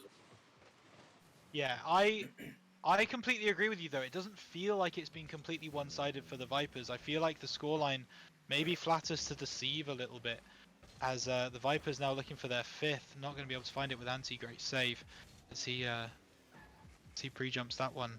Aqua looking to get this ball on net. Marked, good save. Now going to try and get it round Costin, but Costin's going to get there first. Anti now trying to get it past Aqua. The Vipers keeping this ball in Capybara's territory. They might make him pay. They're not going to be able to this time. Anti tries to get it over the top of Costin. Not quite got the power behind it to properly get that ball on net. Oh. Mark's now in a rough position, but Anti is back in a good position. 20 seconds on the clock. I think this one's done, but can the Cappies find maybe a consolation goal, some momentum to take them into game number 2 as Mark looks to do just that? That ball looks destined for the top right-hand corner. Good save from Aqua. Keeps the lead as it is. Costin, though, bringing this ball forwards, looking for the aerial. Anti with a great save. The ball might drop, the ball might not. We'll see what happens. He brings it down. The Vipers take game 1, 4-1. Yeah, and like we were talking before, this did not feel like it was a dominant game by the Vipers.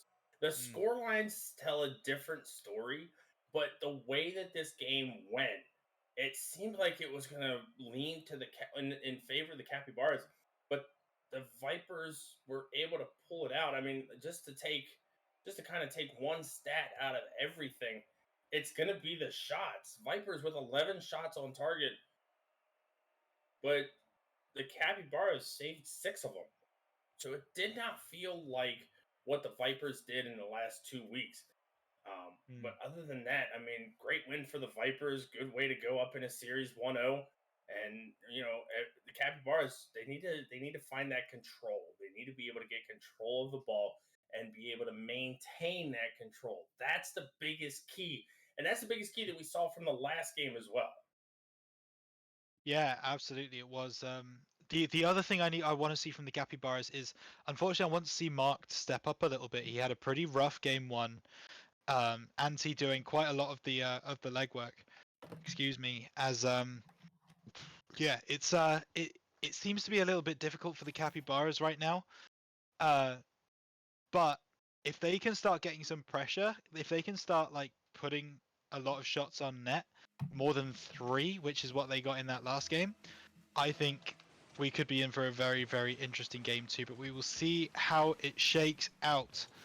As Costin now going for this ball up in the air, looking for a second touch, not able to find it, gets the pinch off the ground, not destined for the net, but Costin doing a bit of freestyling early in game number 2.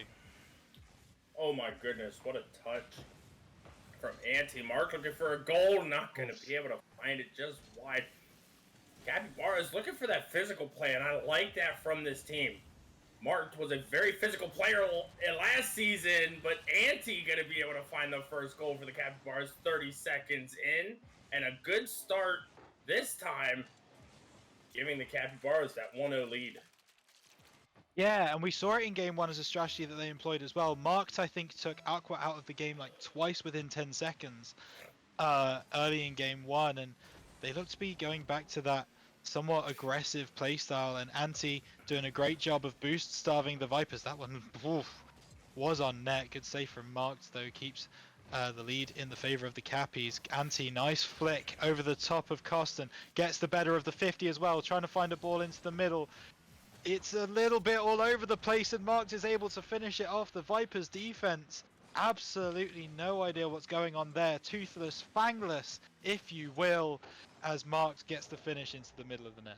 Yeah, there certainly was no strike from this Vipers team, as nobody able to that ball. Capybaras finding themselves up 2-0. That's a really good sign for this Cappy team. It really is, and Anti able to win that one as well. We know what he can do when he starts rolling, and that is exactly what's happening right now. Although he loses his teammate Mark sent to the Shadow Realm, he has been sent to join him, and Costin is able to make them pay. 2 demos in quick succession sends the Capybaras back to from whence they came. Costin with the shot, and he halves the deficit. Yeah, and on the Vipers' end, that was such a very smart play. Get 1 demo and then immediately go for the second, just to be able to clear that net, able to capitalize on it. But, even still, this game seems to be all Cappies right now. Certainly does. Mark's looking for a shot into the top left-hand corner, but he gets demoed for his troubles, and now Anti in a bit of a rough position. He demos Aqua in response. Marks has a free shot on net. Costin just about gets back in time. Both teams are now going for it. There's a little bit of spice added to this one, as Aqua coming forwards for the Vipers, looking for the pass up to Costin. Marked with the save though. Costin reads it, looking for the ball back into the midfield. Good read from Mark still on the side wall, and that ball's going to drop in the midfield.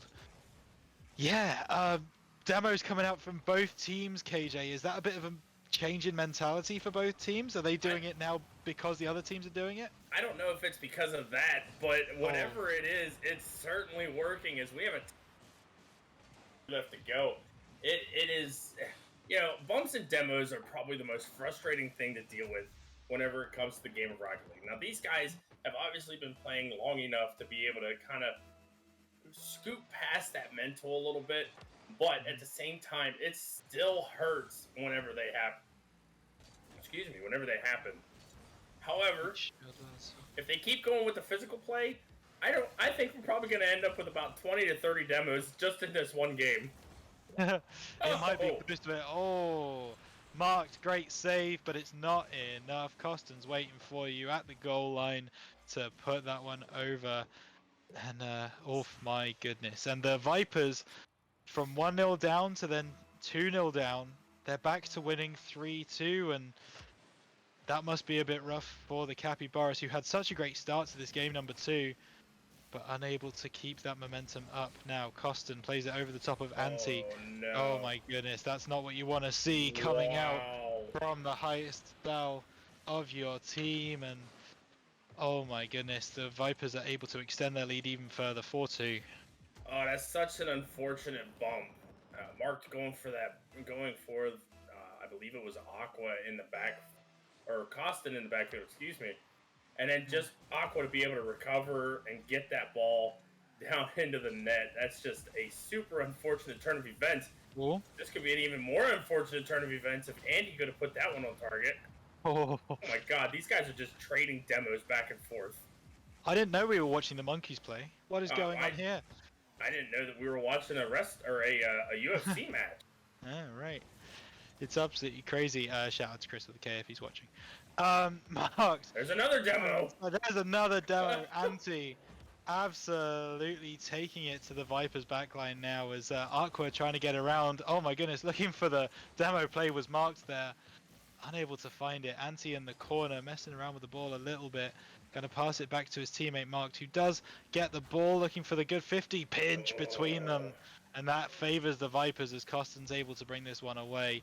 Flying through the air now, good aerial, not quite able to get that one on target. Marks misses the ball though, so the Vipers are able to keep on the pressure, and Costin is able to convert that pressure into another goal for the Vipers. And just like game 1, the game is kind of getting out of hand.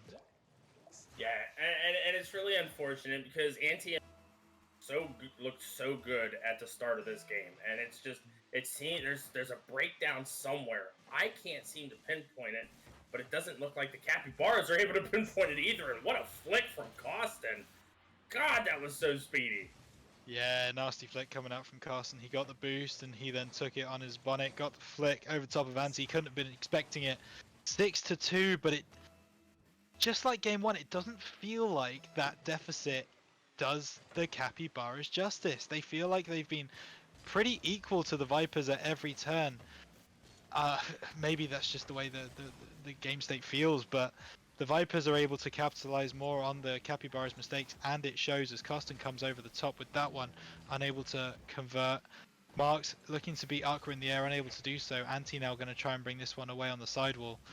The Vipers looking to keep the pressure on. Costin just about wins it over the top of Marks, but Marks gets a touch on it to be able to steer it away from goal, and Aqua up the sidewall. Looking to send that one on net. Oh, does get the flick! Aqua, 40 seconds left on the clock. They've already set a 6-2 up. Now it's 7. That is a wonderful play. Wow, what a shot from Aqua. Oh my goodness. And if that doesn't tell you how this game has gone, nothing will. Nothing is going their way in this one. Absolutely not. Moments of brilliance from the Vipers put them in a commanding position. Anti now trying to stem the bleeding as he plays that one off the back wall. Aqua in a difficult position, is able to recover just about, and Costin should be able to bring this one away. Bit of a 1v1 opportunity, but Marks is now back. Demo coming out from Anti, he's not playing around. As Marks misreads that one on the sidewall, but now Anti bringing this one forwards, looking to get it past Costin. Costin is able to pick it up. Anti on the roof, looking to come in, read it against Costin. That one looks like it might just drop, and does. Marks not knowing whether to come or go in the goal. Costin converts. Vipers 8-2 up. And this now feels like a demolition. This one fell apart very quickly for the Cappy. Yeah. Very, very quickly. And there's not really to say, other than the fact that the Cappies actually showed some signs of life in this one.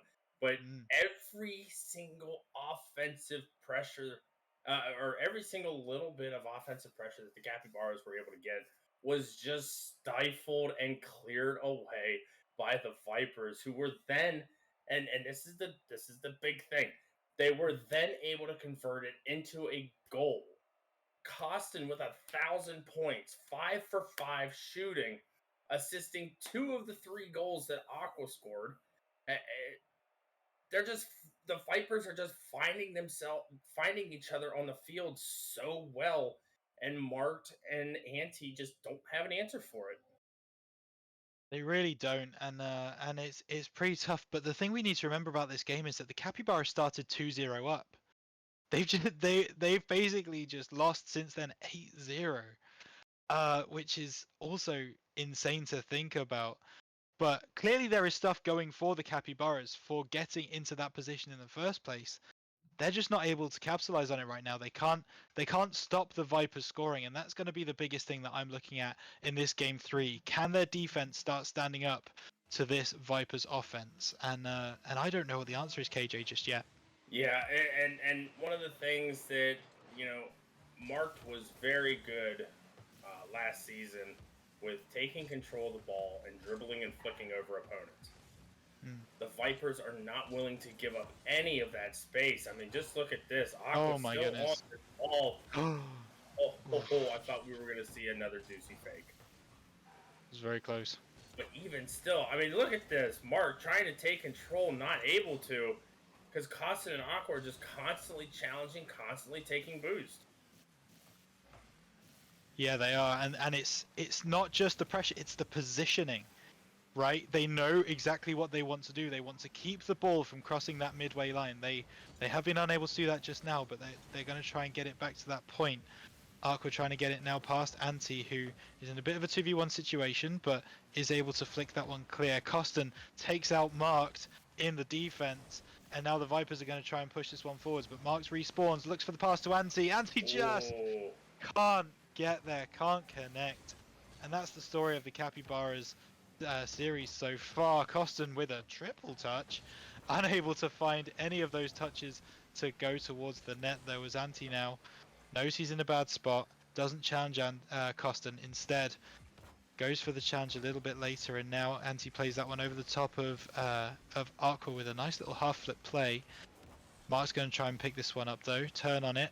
Ante gets there before Aqua, and it's all just fading into the midfield right now. Neither team really going for big plays, big shots, just trying to find a little bit of possession, a little bit of time on the ball to get a set play going, but neither team really able to do that until Ante picks the ball up in the midfield.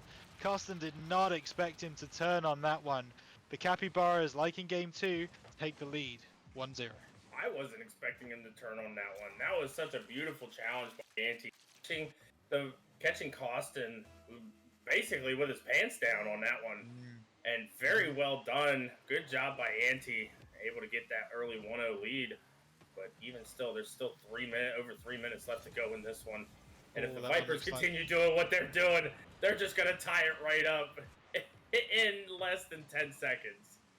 Yeah, Marks puts that ball into a bit of no man's land. Ante not in a position to challenge for it. Great passing play coming out from the Vipers, although I think the ball's probably going to go in on its own. As, back level, 1-1. As now the Capybaras really need an answer, because remember, the Vipers are 2-0 up in this series. If they win this game, they sweep the series 3-0, which is not a position that the Capybaras want to be in, and Ante's going to try and stop that from happening. Takes a shot toward goal, but Aqua with the save, and in a bit of a rough spot there. It's a 2v1 situation if the Capybaras can convert, but they're not able to. Costin sending that one towards the Capybaras net, looking for the second touch off the wall, unable to find it. Marks, can he get there before Aqua? He doesn't, but he does take Aqua out in the process, which means that Ante can come back and get the clearance, and does that now. Aqua in the corner. Sorry. No, I was just gonna say, Vipers just watch them take the boost. They just go immediately for that corner boost. Just leaves the Capybaras with almost nothing. I'd love to see what the stats are for boost steals. I would love to see that as well, because the Vipers do seem to be doing it very well. Marks, though, with a lovely flick. Not able to get over the top of Costin, though, and the Capybaras really want to try and put some pressure on the Vipers' backline, and they are going to be able to do that. That ball flies into the midfield. Aqua gets it on his bonnet, though, and now sends this one forwards. Gonna try and get it past Anti with a little bit of an aerial. Anti with a good save though. Mark's trying to bring this one away, but Costin is right there, harassing him, making sure he can't get the easy clear. Now he's going to be able to do it, trying to get it over the top of Aqua. But again, Aqua's there with the challenge, and they just can't get it past midfield, the Capybaras, and it's showing right now as the Vipers are really taking control, KJ. Even still, even though they have... Oh. Never mind. What a demo. Oh. What a demo. That is a mental breaker for sure. I mean, you're down 2-0 in the season. You've had a very rough game 2, losing 8-2. You come into game 3, you start off with the lead, then you give up a goal. Oh, hang on. Oh my gosh, the saves. But anyway, as I was saying, you give up a Yeah. goal, and then all of a sudden the Vipers just end up coming right back and taking the lead.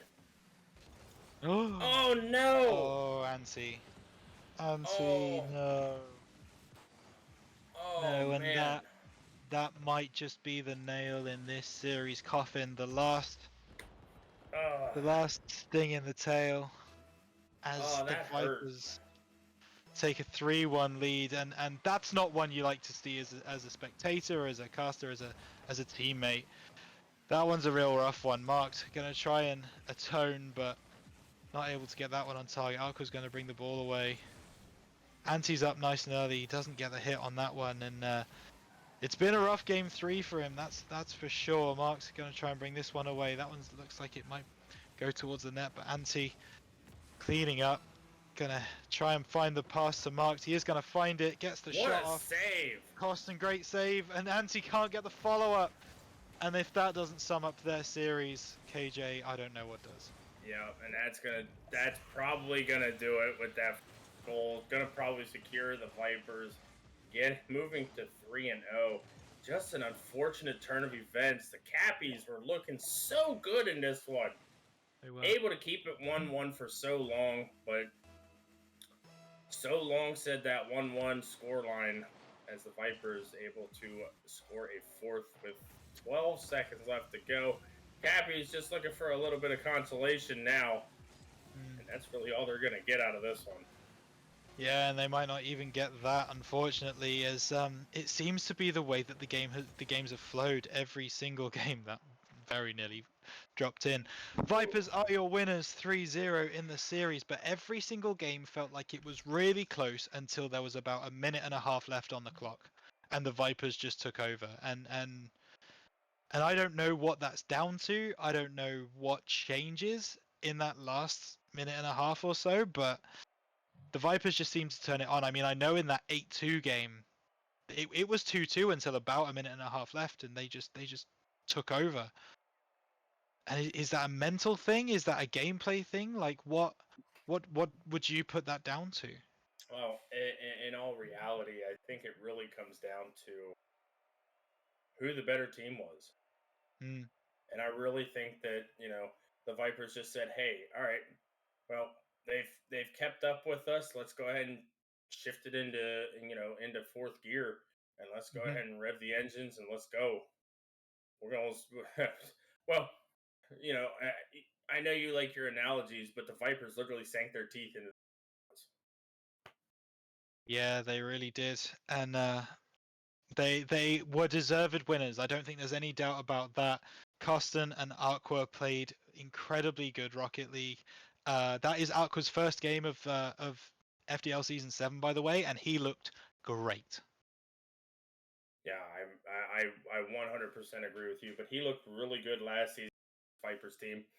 Unfortunately, the Vipers not able to really do too much with their season, but even still, Aqua being able to come back into the Elite League, play his first game, and just absolutely go on a tear alongside Costin really shows, that this team is a real serious threat for the rest of the season. Absolutely, 3-0 are the Vipers, and you've got to look ahead to their game next week against the Rams, who themselves are unbeaten. I'm unsure if they will be playing tomorrow against the Coyotes. So we could see 2 3-0 teams playing next week, which would be very exciting for the league for certain. But to put a finer point on it on the Cappies, I think there are still loads of positives for them to take away from this particular game. Anti and Mark seem to play really well with each other for 4 minutes of every game. If they can stretch that out to 5 minutes, they could be a serious contender as well. Yeah, absolutely. I 100% agree with you. I mean, it almost felt like there was a little bit of a communication breakdown with the last minute and a half. But even still, I mean, if you want to win, one, you've got to be able to put shots on net.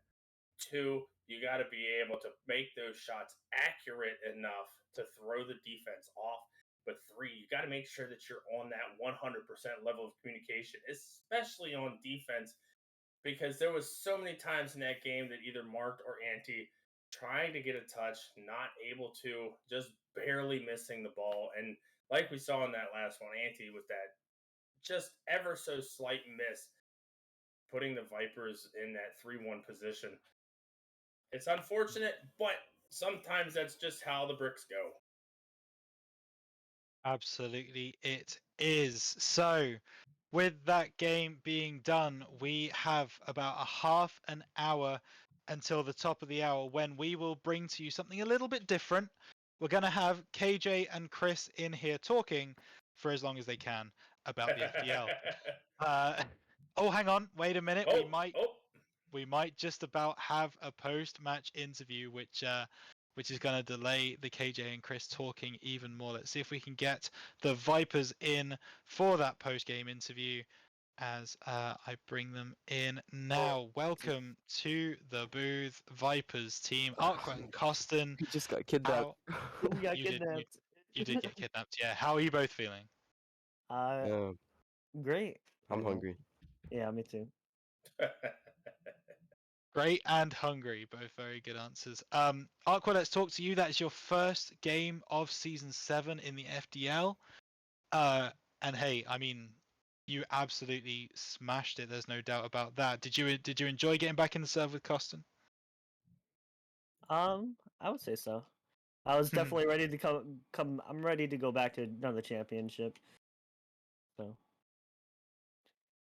Absolutely, and Costin talking to you. Obviously, 2 games already this season, 2 wins, only 1 lost game over the entire season. Now with 9 game wins total. I'm not going to talk to you apparently because you have gone. So that real sucks. I was getting onto a good question there, but I'll pick him. I'll get him back in here. Hold on. It's all good. We'll see if we can bring him back in. Costin, you left me a question. What's going on? I've crashed. Sorry. What were you? Anyway, so Costin, you are now 10 games played, 9 wins, 1 loss. Do you feel pretty good that is championship level? You know, for this series, this season. I guess we're gonna figure that out. Oh no, I didn't even get to play really in the championship last time, so looking forward to that. Me too. They benched me even though they had low hours. Yeah, well, looking forward to it. KJ, any questions for our guests? Yeah, absolutely. I mean, you guys came into this season. Did you think that it was gonna go? At first we were kind of like shook, but then when we realized that we could just ball chase, it was kind of all right. So.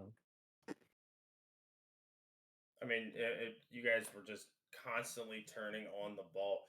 Was there a game plan for you guys going into this series as it?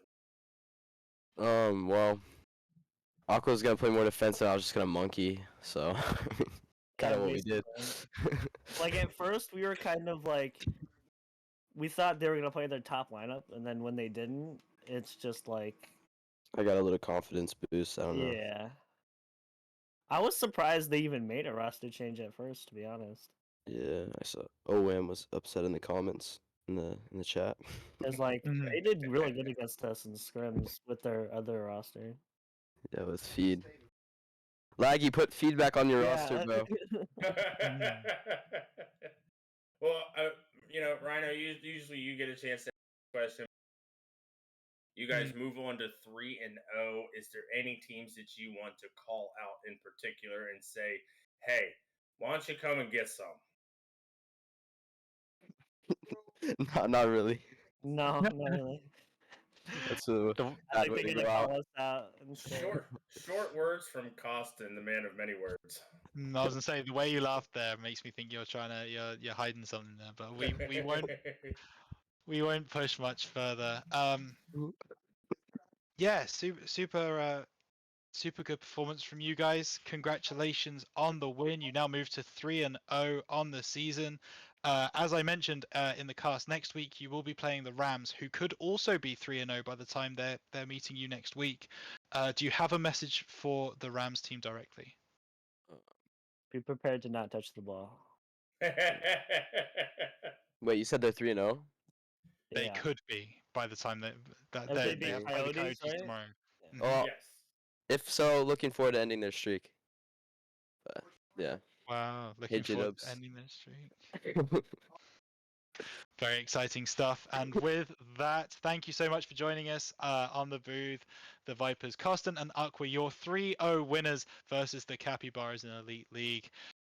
With that said, we are going to sign off for this particular game, but do not go anywhere because at 9 o'clock we have something a little bit special for you as KJ and Chris are going to be going through a load of things to do with the FDL, a few of the games, their thoughts, their feelings. It should be a good time. So stick around for 9 o'clock when Chris and KJ will be with you. But until then, have a good evening, and we will see you very, very soon. I'm gonna go eat some corn dogs.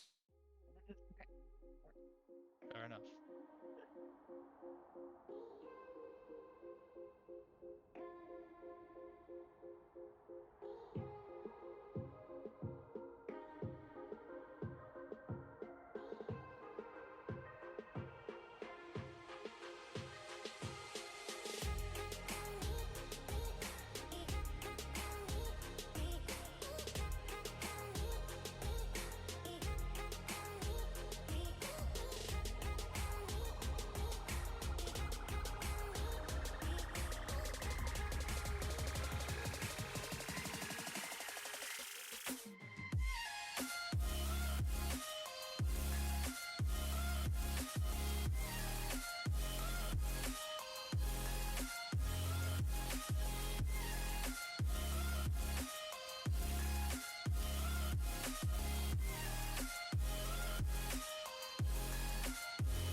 tell me, is it wrong? Oh, you fell under my spell. So well, oh, you fell under my spell. So well, you fell under my spell.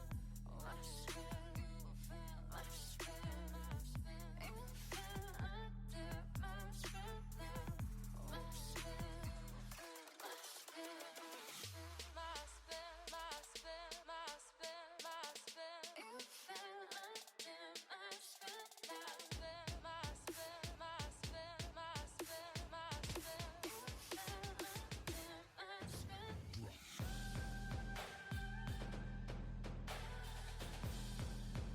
You fell under my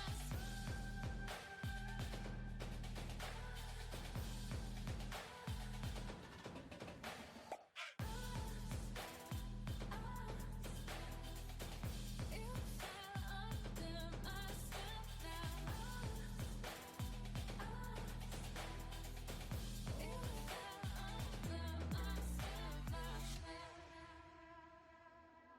What did I feel? My spell inside, my spell. I know it's right. What did I came? My spell and I hide. My spell, my steal. You fell under my spell now. My spell, my spell. You fell under my spell now.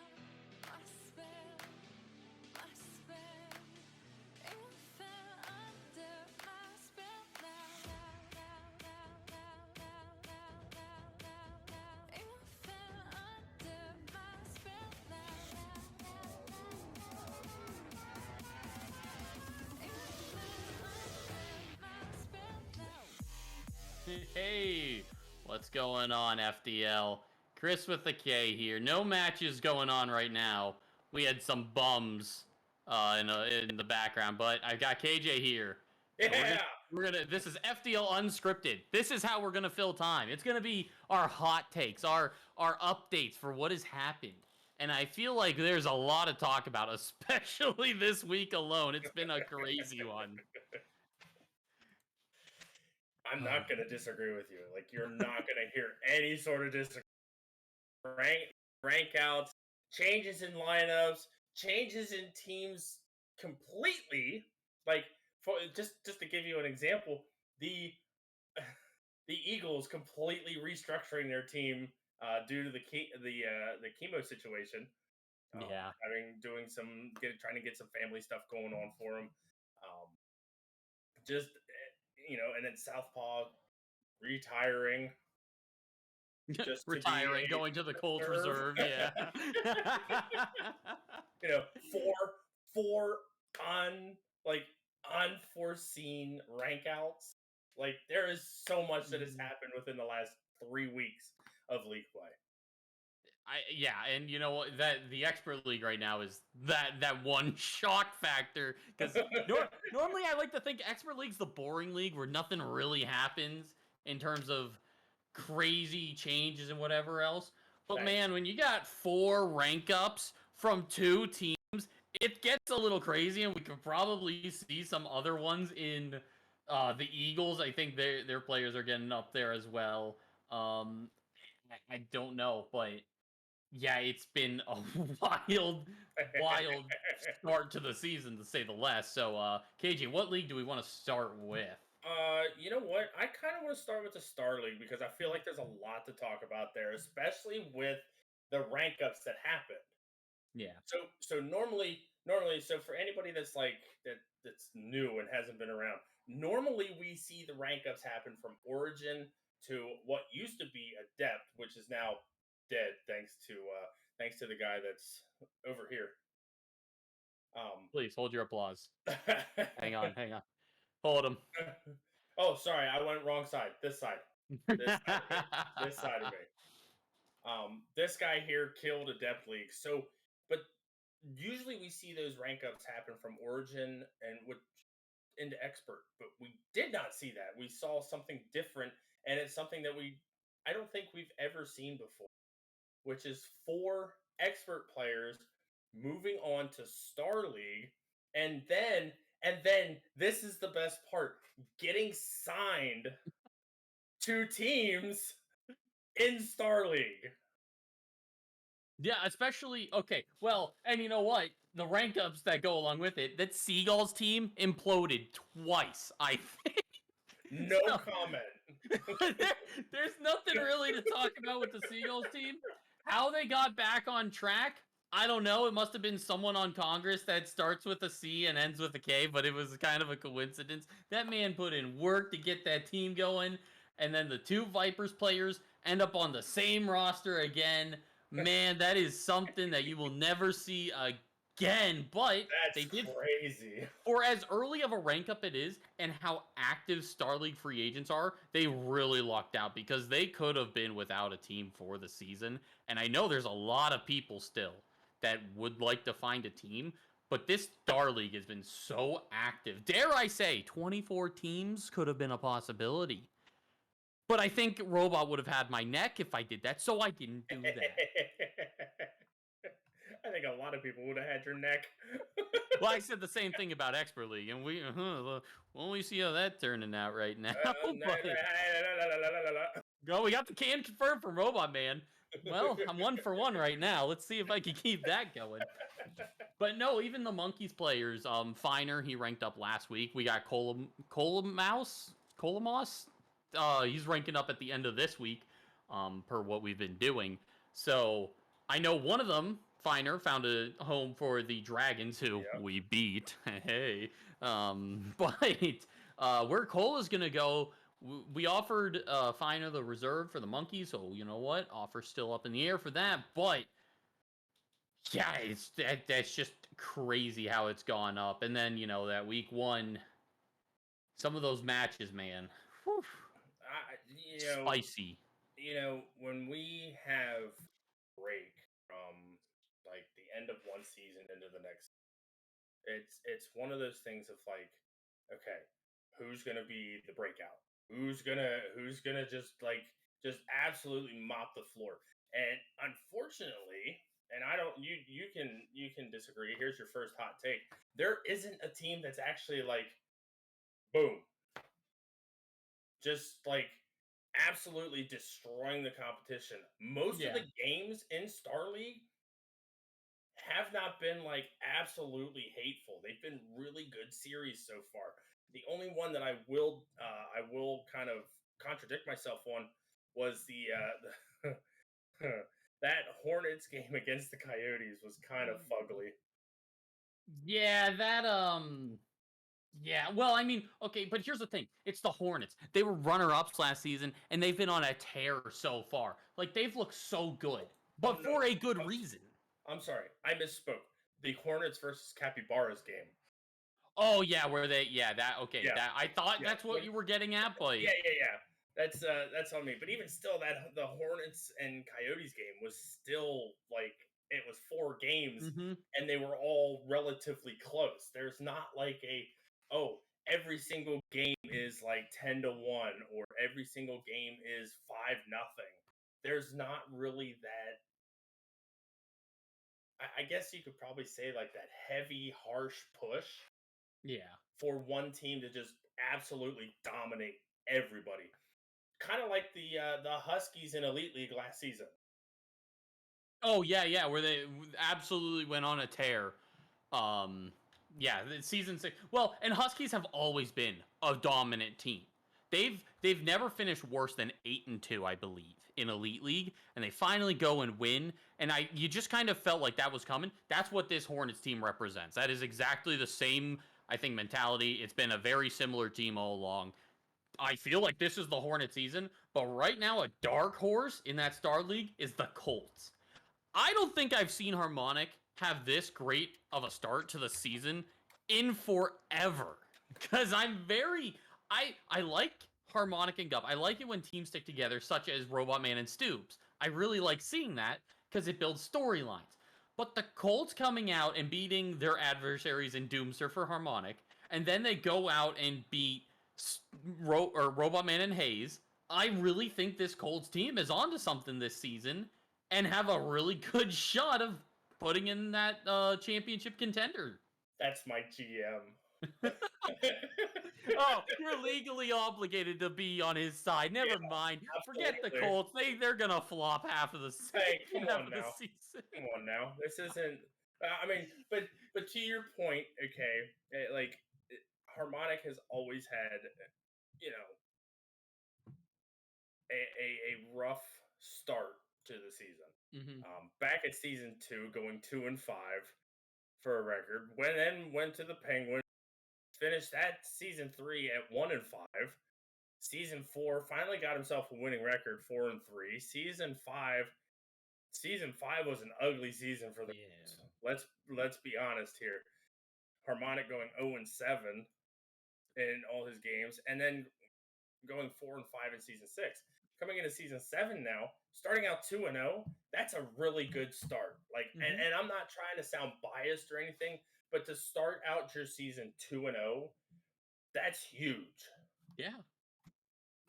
But it also puts that early target on your back because but it also you're expected to win. Once you have that 2-0 record, everyone's looking at you like, "Oh, well, they're going to be good if we beat them."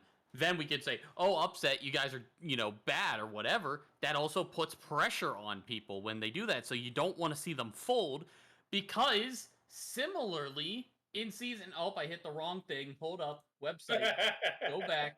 All right, in season 6 in Elite League, Rams started that first half of the season 4-1, and they lost 5 straight.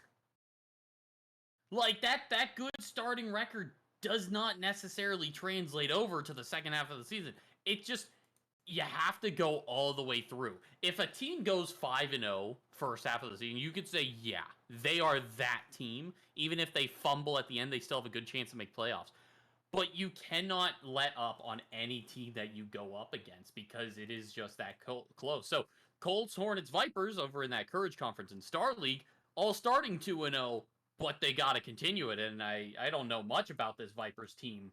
I know Alzira has been playing a while. Coco, who was the former GM of the Seagulls, found his home over there. And Ryan, I don't know too much about them, but that is another pretty good dark horse, I would say, coming into the season. I am gonna put a hold on that, and I'm gonna slightly disagree with you because keep in mind, last season in Expert League, the Hydras started out 6-0. Ooh. Hydras went 6-0 and finished 6-4. So you can't really put that 5-0 benchmark in there without taking into consideration what other teams, like what past teams have done. Because that's really like the Huskies in Elite League. Let's kind of put this into a little bit of perspective. I'll fix my camera. The Huskies in Elite League, they went 10-0. They were that team. They were the benchmark. Everybody had to play up to that level. Did not matter. That was the team to beat, and nobody could do it. And it showed. They got themselves a championship to be able to show for it. On the other side of that, you had I can't quite remember what team it was, and I'm gonna look this up so that I don't absolutely butcher. We need season 6. I believe it was the Dragons. Season 6, yeah, Dragons won.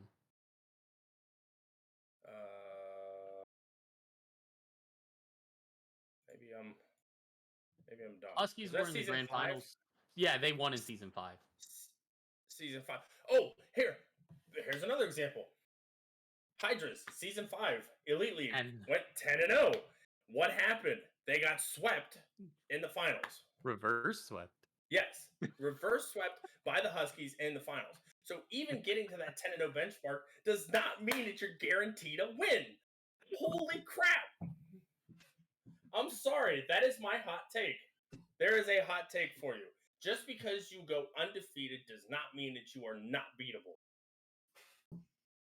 Hey, I still say my philosophy is anyone can beat anyone on any given day. And I think that holds strong with just that series alone. But this Star League, I don't think there's any bad teams. I've got a hot take for the end of all of this, but for this Star League, I feel like it's going to get shaken up around the week 6 mark. I think week 6 is where some teams finally start to kick it in high gear and think to themselves, oh, this is where we have to start.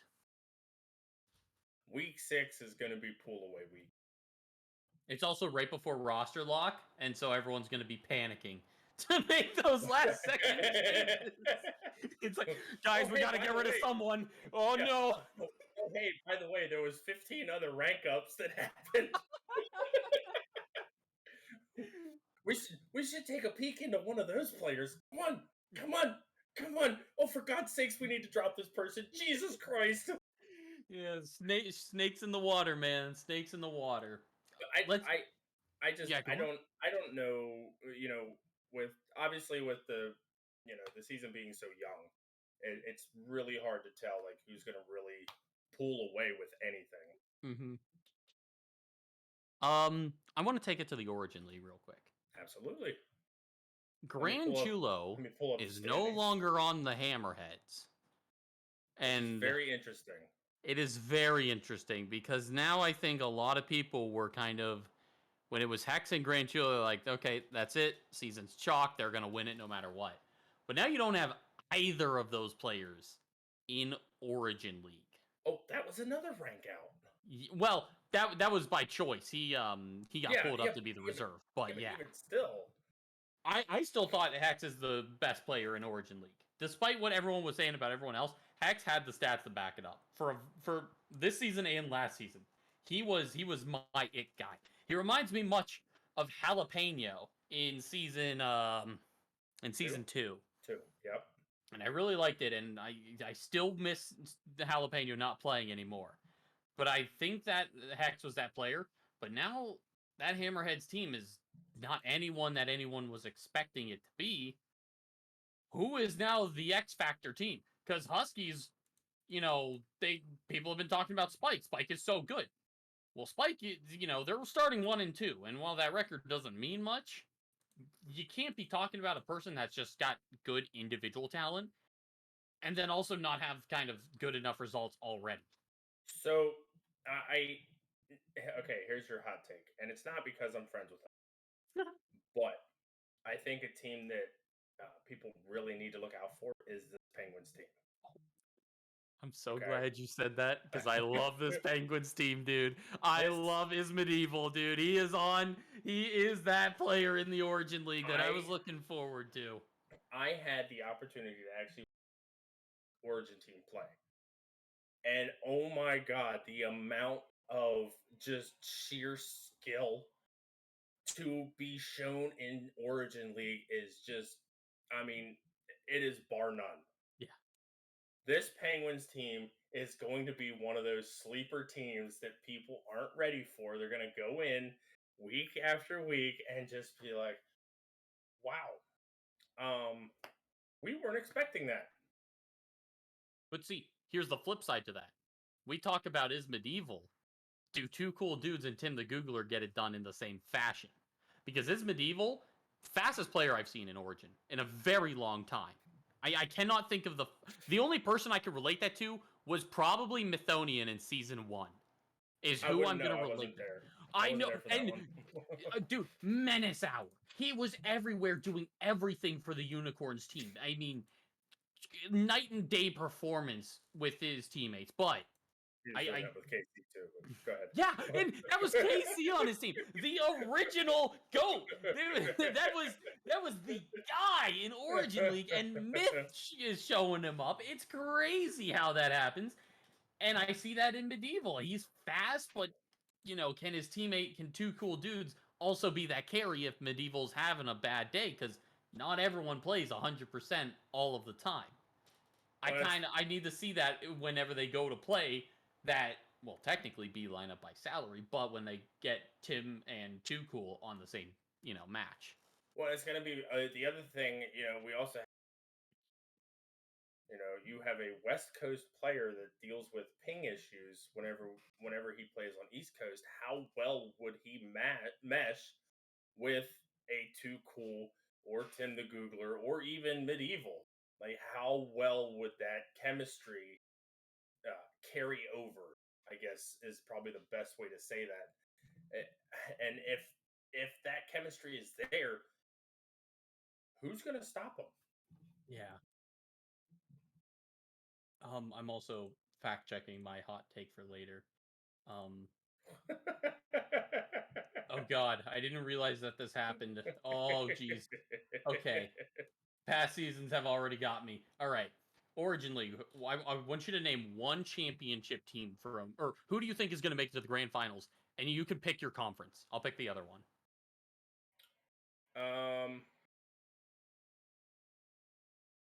You know, I'm not gonna lie.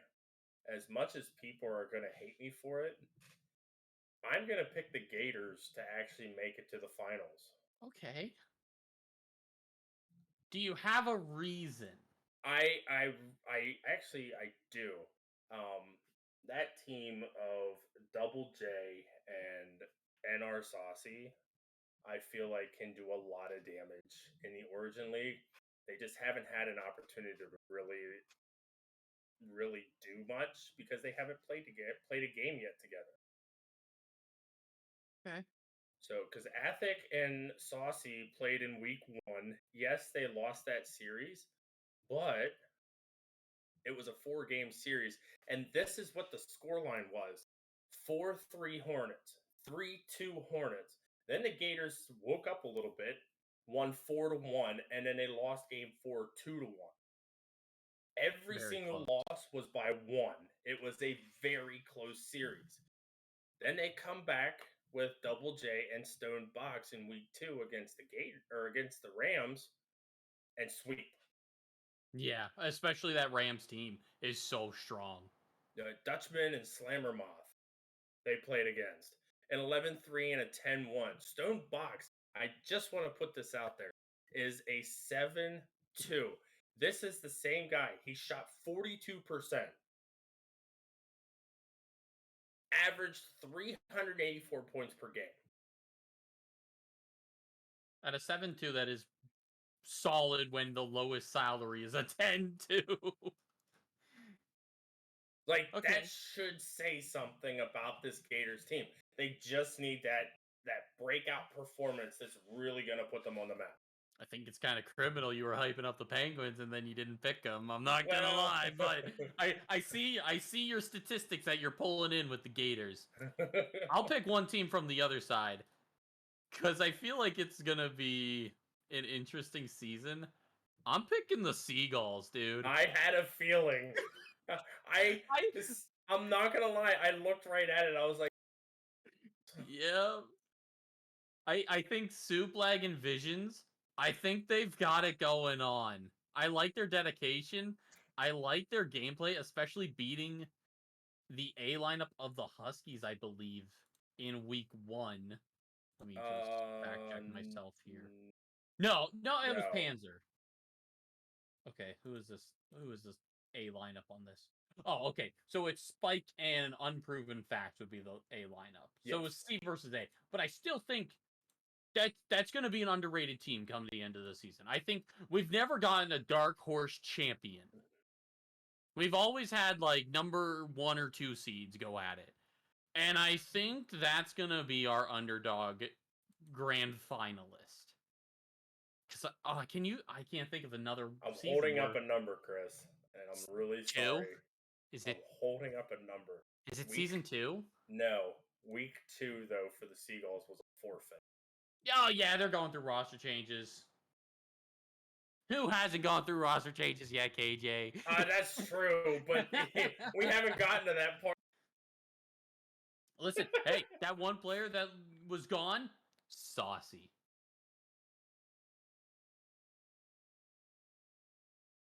You know who's in the grand finals on your prediction? Saucy. Yeah. We've just established that Saucy is the GOAT of Origin League because Well, he and was a this is- previous monkey. Well, I was gonna say Saucy was a monkey and has a chip. Does he? I maybe. Oh, jeez. Hold up. Who was he with last Is season? Saucy? Oh, he was. Wait, no, he wasn't reserve for a team that won. Hang on. Where does Saucy at? Huh. I think he has a chip. That doesn't surprise me, but I also don't remember. No, he doesn't have a chip. You lied to me I thought he did. in broad daylight Oh well. when the good for you. sun's down and it's the moon up. But you, It's you lied about to me. time somebody told you the truth. You're not wrong there. I But- was lying the entire time. I have no idea what I'm. It's Origin League. Who knows what's going to happen by the end of the season, though. Oh, man. And special guest interview because Debbie joined the call. Debbie, welcome. Hey, Debbie, welcome to the town hall meeting. You are live and in person, so The strong silent type Debbie is.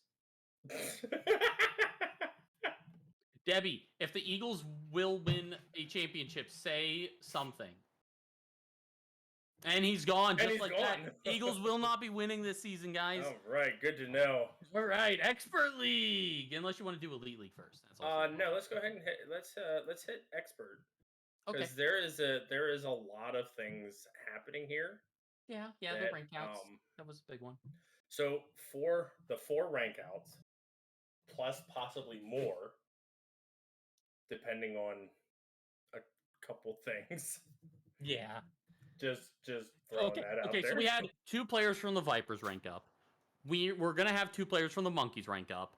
The Eagles are getting dangerously close to ranking up at a 14-4 salary for Poet, and Twins is now sitting at that 14-2. There is a lot that these players, while I love seeing them get better, man, do you just shake up the season? Do you just right here in the first couple of weeks, man? How do you even come back from something like this? Well, see, hold on. Now let's make this a little bit more interesting. So you've got the 2 players on the Eagles that could be possibly ranking out, but this is also a team. Hold on, one more time. Come on. You have a team that was destroyed and then had to be rebuilt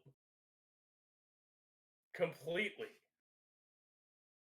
And my camera is so bad right now.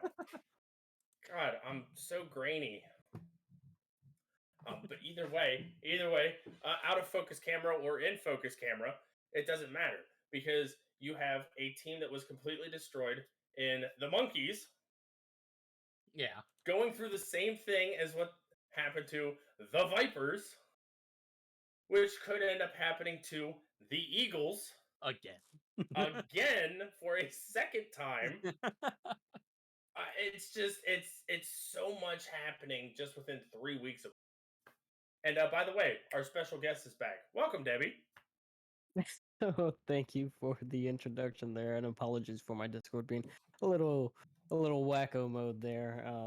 Well, that's yeah. just what FDL Unscripted brings, man. Don't Yeah, worry absolutely. about it. Absolutely. I'm getting I can't fired say the after word. this, don't worry. I can't say the 2 words that I was gonna say, but they begin with F and end with a T. So, Debbie, are the Eagles also going to have 2 rank out players too? Are you joining the exclusive fan club?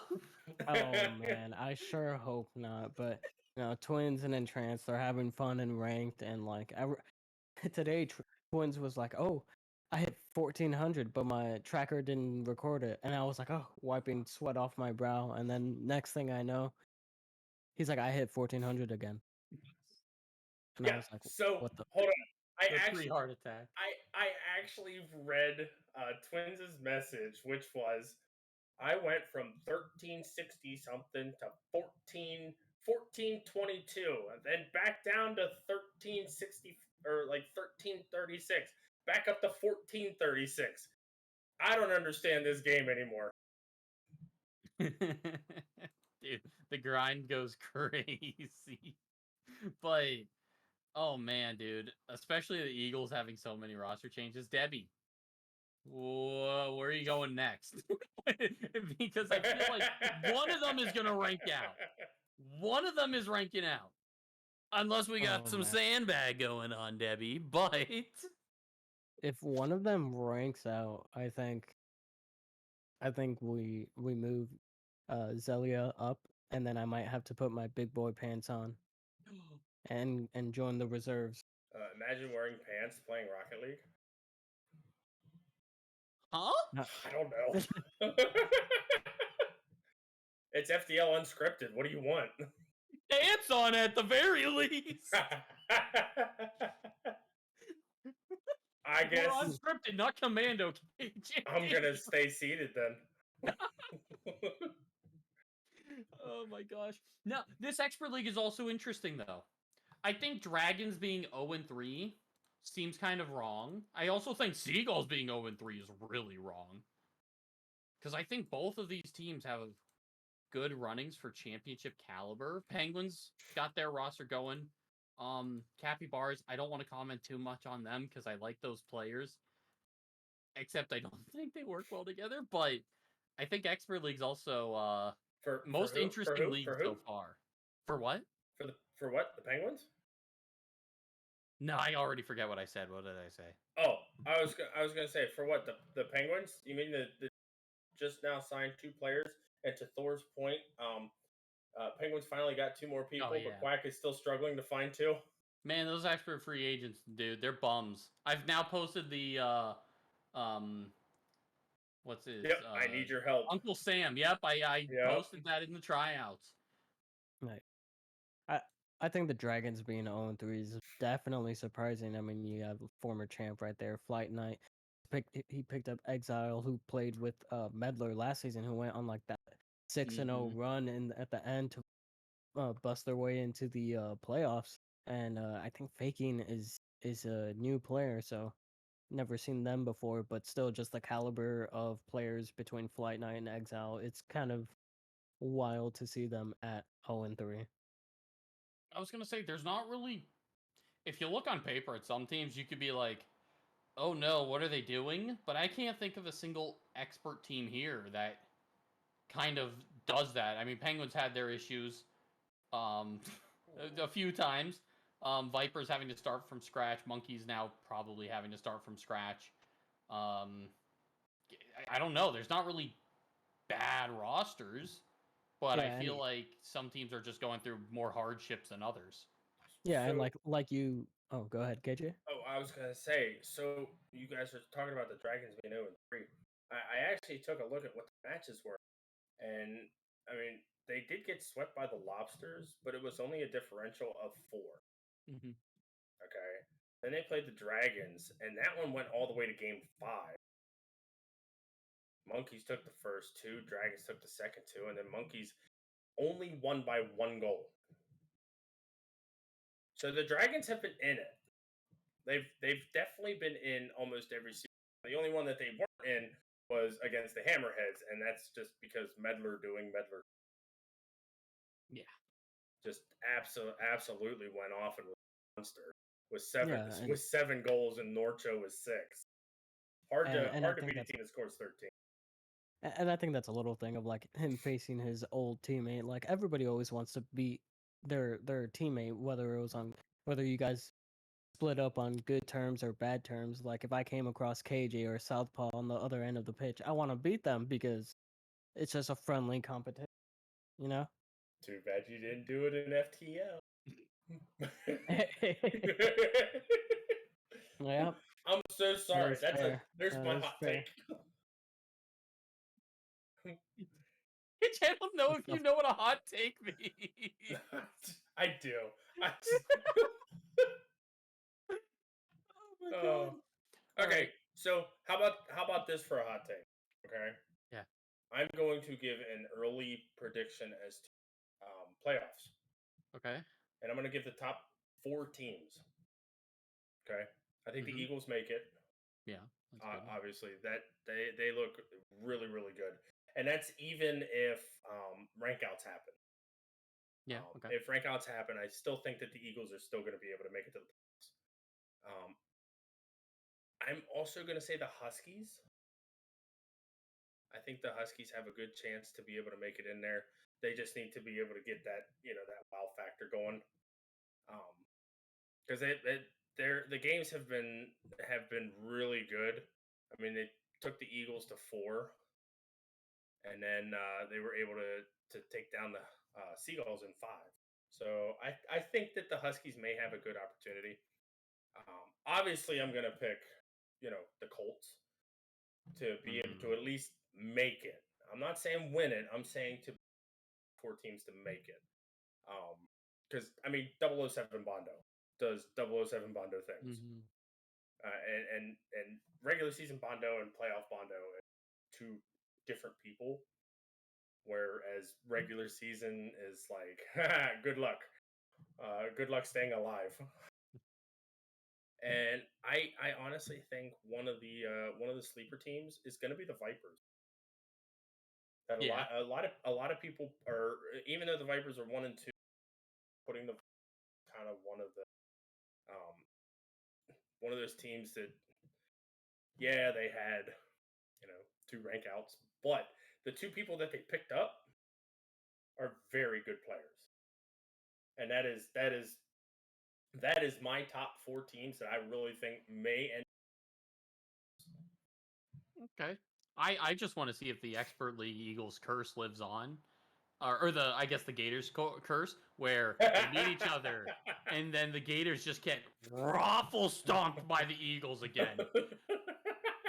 Damn, does that feel good? That is one thing that I live for. It's almost like me in round 1. What used to be. Now, do you think it is No, a it still Gators is, curse, Chris. or is it a kin curse? Oh, it could be a kid curse. Ooh. That's so true. I'm gonna say We'll that that's never know unless we see him on a different roster. That'll he'll never happen. be on He's a now different the roster. AGF. Are you kidding? Are you kidding? The Are you Gators kidding? call grows to rival the Eagles. Robot Man is never gonna let. Yeah, he'll never let him go. But Oh. I'm surprised at that top 4 pick, KJ. Personally, for me, I think I would have a different top 4. Oh yeah, of course you're probably not gonna even pick the Colt. You would. What's the top 4? I need to hear it. Okay, I think I would have, of course, the Eagles. They're feeling pretty hot. They're playing pretty hot. I would also pick the Hammerheads. Seems like ever since FTL ended, Medler has just been on a different level, and him with his Hammerhead squad, they're looking pretty dangerous. Over on the Courage Conference, man, I'm really feeling high up on these Coyotes and Gators. I'm just not sure which one I would pick between these 2.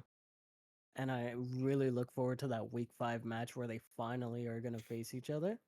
Yeah. Because I feel like both teams have been performing really well, and I even had in the Gators Colts matchup, I had KJ and the rest of the Colts taking down the Gators, as I felt that had been the pretty typical history between Ken and KJ, but they I did not play in that game, by the way. Gotcha. So Still, for it was anybody that may have predicted that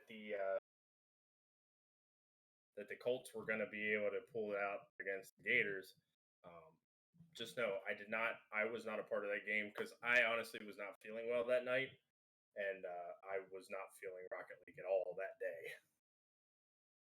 You know, gotcha. I'm actually surprised that you said the Coyotes weren't in your top 4, KJ, especially since there's been 2 dynasties of Expert League for a while, or I guess, just in typical. It was season 1 for the Unicorns, who had Medler on the Hammerheads, and there's Coyotes in Expert League with Unsung and Nonsense Nerd running it back. And I feel like you guys are both right there, but I'm just putting the pieces together, man. It's going to be Coyotes Hammerheads in the finals.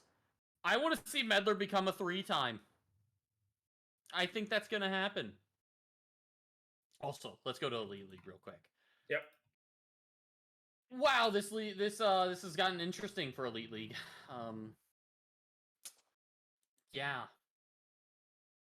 As of right now, only one team full, and that's the Vipers, and that was because that was the first match. We still don't know what's going on with the Rams game, but even still, I mean, who would have thought and I'm just gonna. Well, actually, no. What team was it? The Lobsters. Oh yeah. Lobsters. Who would have thought that going into week 4, they would be 1-2? Me. Man, you really hating on Tunloy. No, well, okay. I don't want to disrespect the Lobsters or anything, but they are lowballing on salary. They are a very good chemistry Hey, team, Chris, much real like the quick, Rams. real But I quick. also think that they are just not got that peak player. Not to interrupt you, but thank you, Debbie, for joining us. Please do not get killed by your wife. Out of context, that is crazy. But With if you- context, If you need she's to, current. Go go ahead. ahead. No, go ahead. I promised her that we would play some Borderlands tonight. So she's currently online spamming me with Steam invites. Can't keep her waiting, you know? Yeah, Yeah. I'll be joining that little group here in a little bit. Absolutely. But thank you, Debbie. We actually appreciate you joining for some FDL Unscripted. Always glad to be a part of anything FDL. It's just been unfortunate that I've been a little bit busy the past few weeks with my new job, but I love FDL and I love talking to y'all too. Great, wonderful gentlemen who helped to make FDL as great as it possibly can. And Chris, then, of who's he course, talking about? Who's he talking about? Because it Definitely sure can't be me. It's, I know it's a lot of definitely people not don't us. like me. Now, Debbie, get out of here with that wholesome crap. We got hot takes to get. Real quick, I want a hot take from Debbie. Oh, a hot take from me. Does Who it have wins? to be Who wins Elite League? who wins Elite League? All right, let's. And see, I swear to let's- God, if you say the Monkeys, you're getting kicked from the server. so the monkeys? Yeah. No. All right. So let's see. I want to say the Colts. what? What? All right, I'm kicking. It's gonna you be off the of that one. Colts Get outta versus here. the Dragons finals. Oh, yeah, get this guy out of here. Oh, I almost did kick you from the server. Here, I'll just move you off. I forgot it was disconnected, not kick. That would have been really awkward. Oh wow! Look, first G. Dude, that would have been something else we could talk about on FDL. GM kicked from server. The media clickbait goes crazy. Extra. Read all about it. I'm not gonna lie, I do like that Colts team. They got it. They finally got a team that's at least they could field, and I don't think it's bad. But I also feel like it's the same issue that some other teams are gonna run out with. They're undersalaried because I don't know who else they're gonna get for that third. But there's not a lot of high salaries left, so I feel like they're victims of a late roster, and that's just how it's gonna be. But I don't. Lobsters, I can see ending last in the Stealth Conference, but not for the reason that they're bad, but for the reason that Stealth Conference is so universally good. I've never seen an Elite League season, and I've played in every single one of them, where it's been this close. And I feel like the Huskies, if they're not careful going up against the Eagles can definitely pull out a win. Everyone's 2-1 or 1-2 over there. That is definitely a possibility, and much like the Courage Conference, Vipers, well, I do believe in them because that is basically the grand finalist teams from last season. I like what they're looking at. I don't want to see any Viper slander because I think that is a very good contender for making it, back to championships. I'm not gonna disagree, but okay, Chris, another one from me. I think it's gonna be Dragons Vipers. I don't doubt that. I think we have a repeat of last season. I don't doubt that. My only concern with it is Fluffy Night on the Dragons. Because Prosperity and CBK, fantastic duo. I've got to say, it's very hard breaking out of your own half and then holding pressure on them for as long as like we did. Because all of our games, they were 3-4, 3-4, and then there was 4-0. And that was one of the good-looking ones against the Dragons, where the Eagles got shut out. I mean, I saw that game. It was kind of brutal how locked in the Dragons kept them. but they also have to make it to the playoffs. You get to use that top lineup 4 times. Is that 4 games that they, if they're going 4-6, I don't think that's good enough to make it in this stealth conference. I think comfortable making it would be 7-3, because we could easily get some 6-4 teams that miss out in this season. I think that is a possibility. And the fact that there is 8 teams for all playoffs is very generous for these 12-team leagues, because that is a very lucrative spot now, especially in this elite league. Well, and it's also one of those things. It's a very upper echelon type deal. Is that once you hit that 5th win, that's when you really got to turn it on. Because if you're not turning it on after 5, then you're gonna have teams that come into game. Okay, well, time for us to play spoiler. And it's just, I mean, it's the same way with the NFL. It's the same way with and college basketball. You get your 16 seed that all of a sudden just goes on a Hail Mary run, and it's just absolutely incredible what they do. Yeah, I think there's a good possibility that you have like a team like, well, not to call you out on this, but you have the Monkeys who say say you guys have a rough season. Okay, every once in a while we all have a rough season, but you can still play spoiler to a team that's 6-3. Yeah, and then completely kick them out of the playoffs. Mm-hmm. So again, when it comes to time for all, I think we could probably get a better vibe as to what the end of the season is going to be like by week 5. Yeah, no, I can agree with that.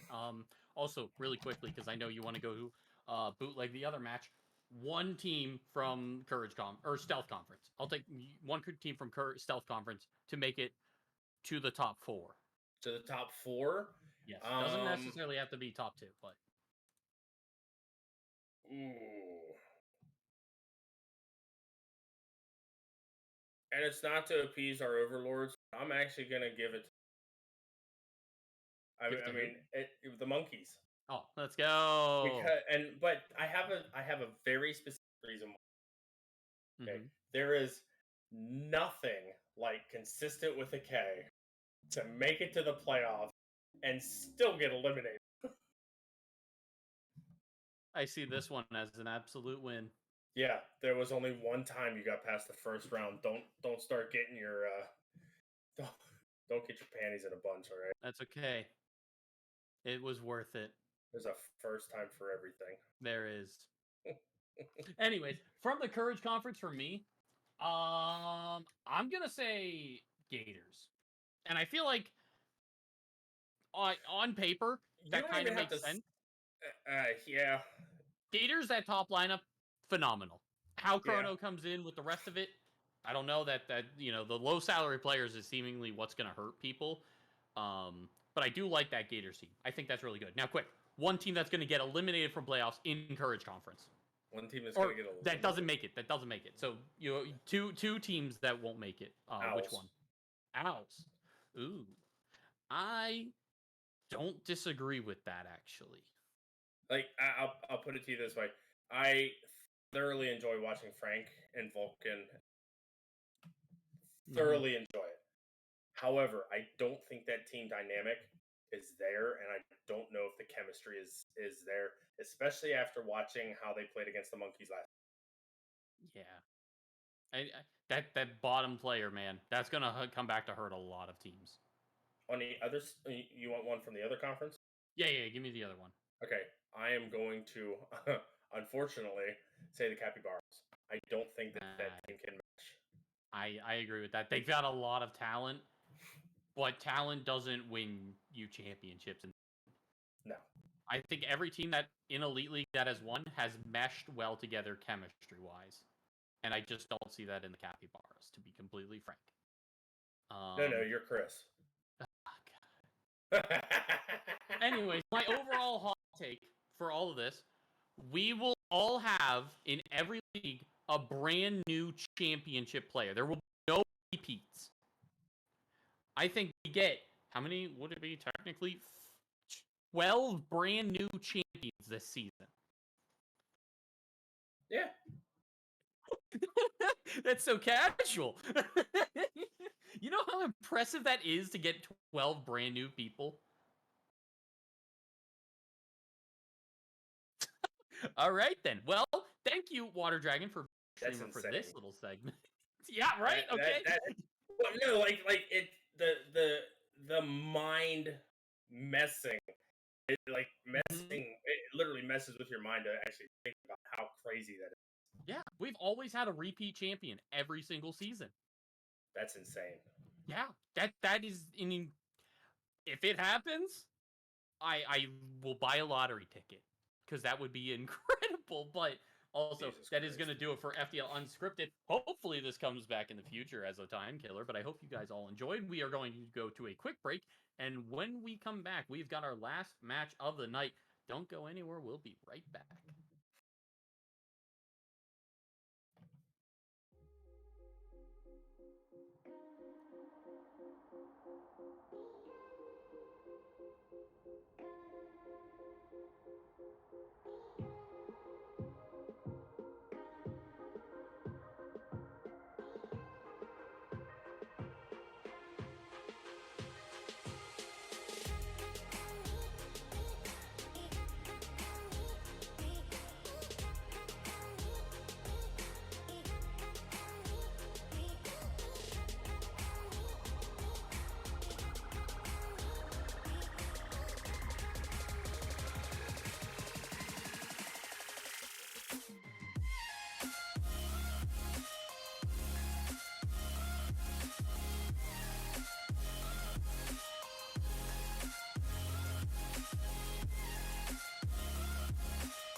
catching diamonds in the rain, letting precious water through the drain.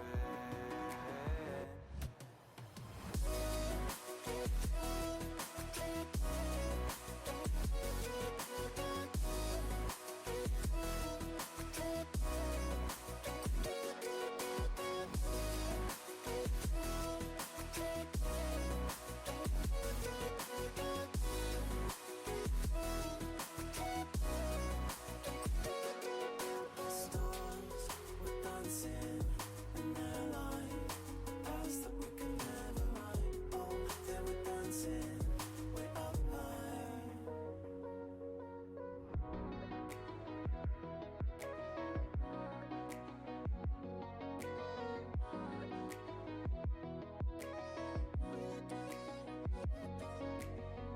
We built these walls so we could find who could prove themselves to the waves of time. We're trying to repent before you sin. It's like giving up before you begin. Stars were dancing in their light, paths that we could never ride. Oh, they were dancing way up high. Stars were dancing in their light, future we will never ride. Dirt on our feet was bone dry, it was bone dry.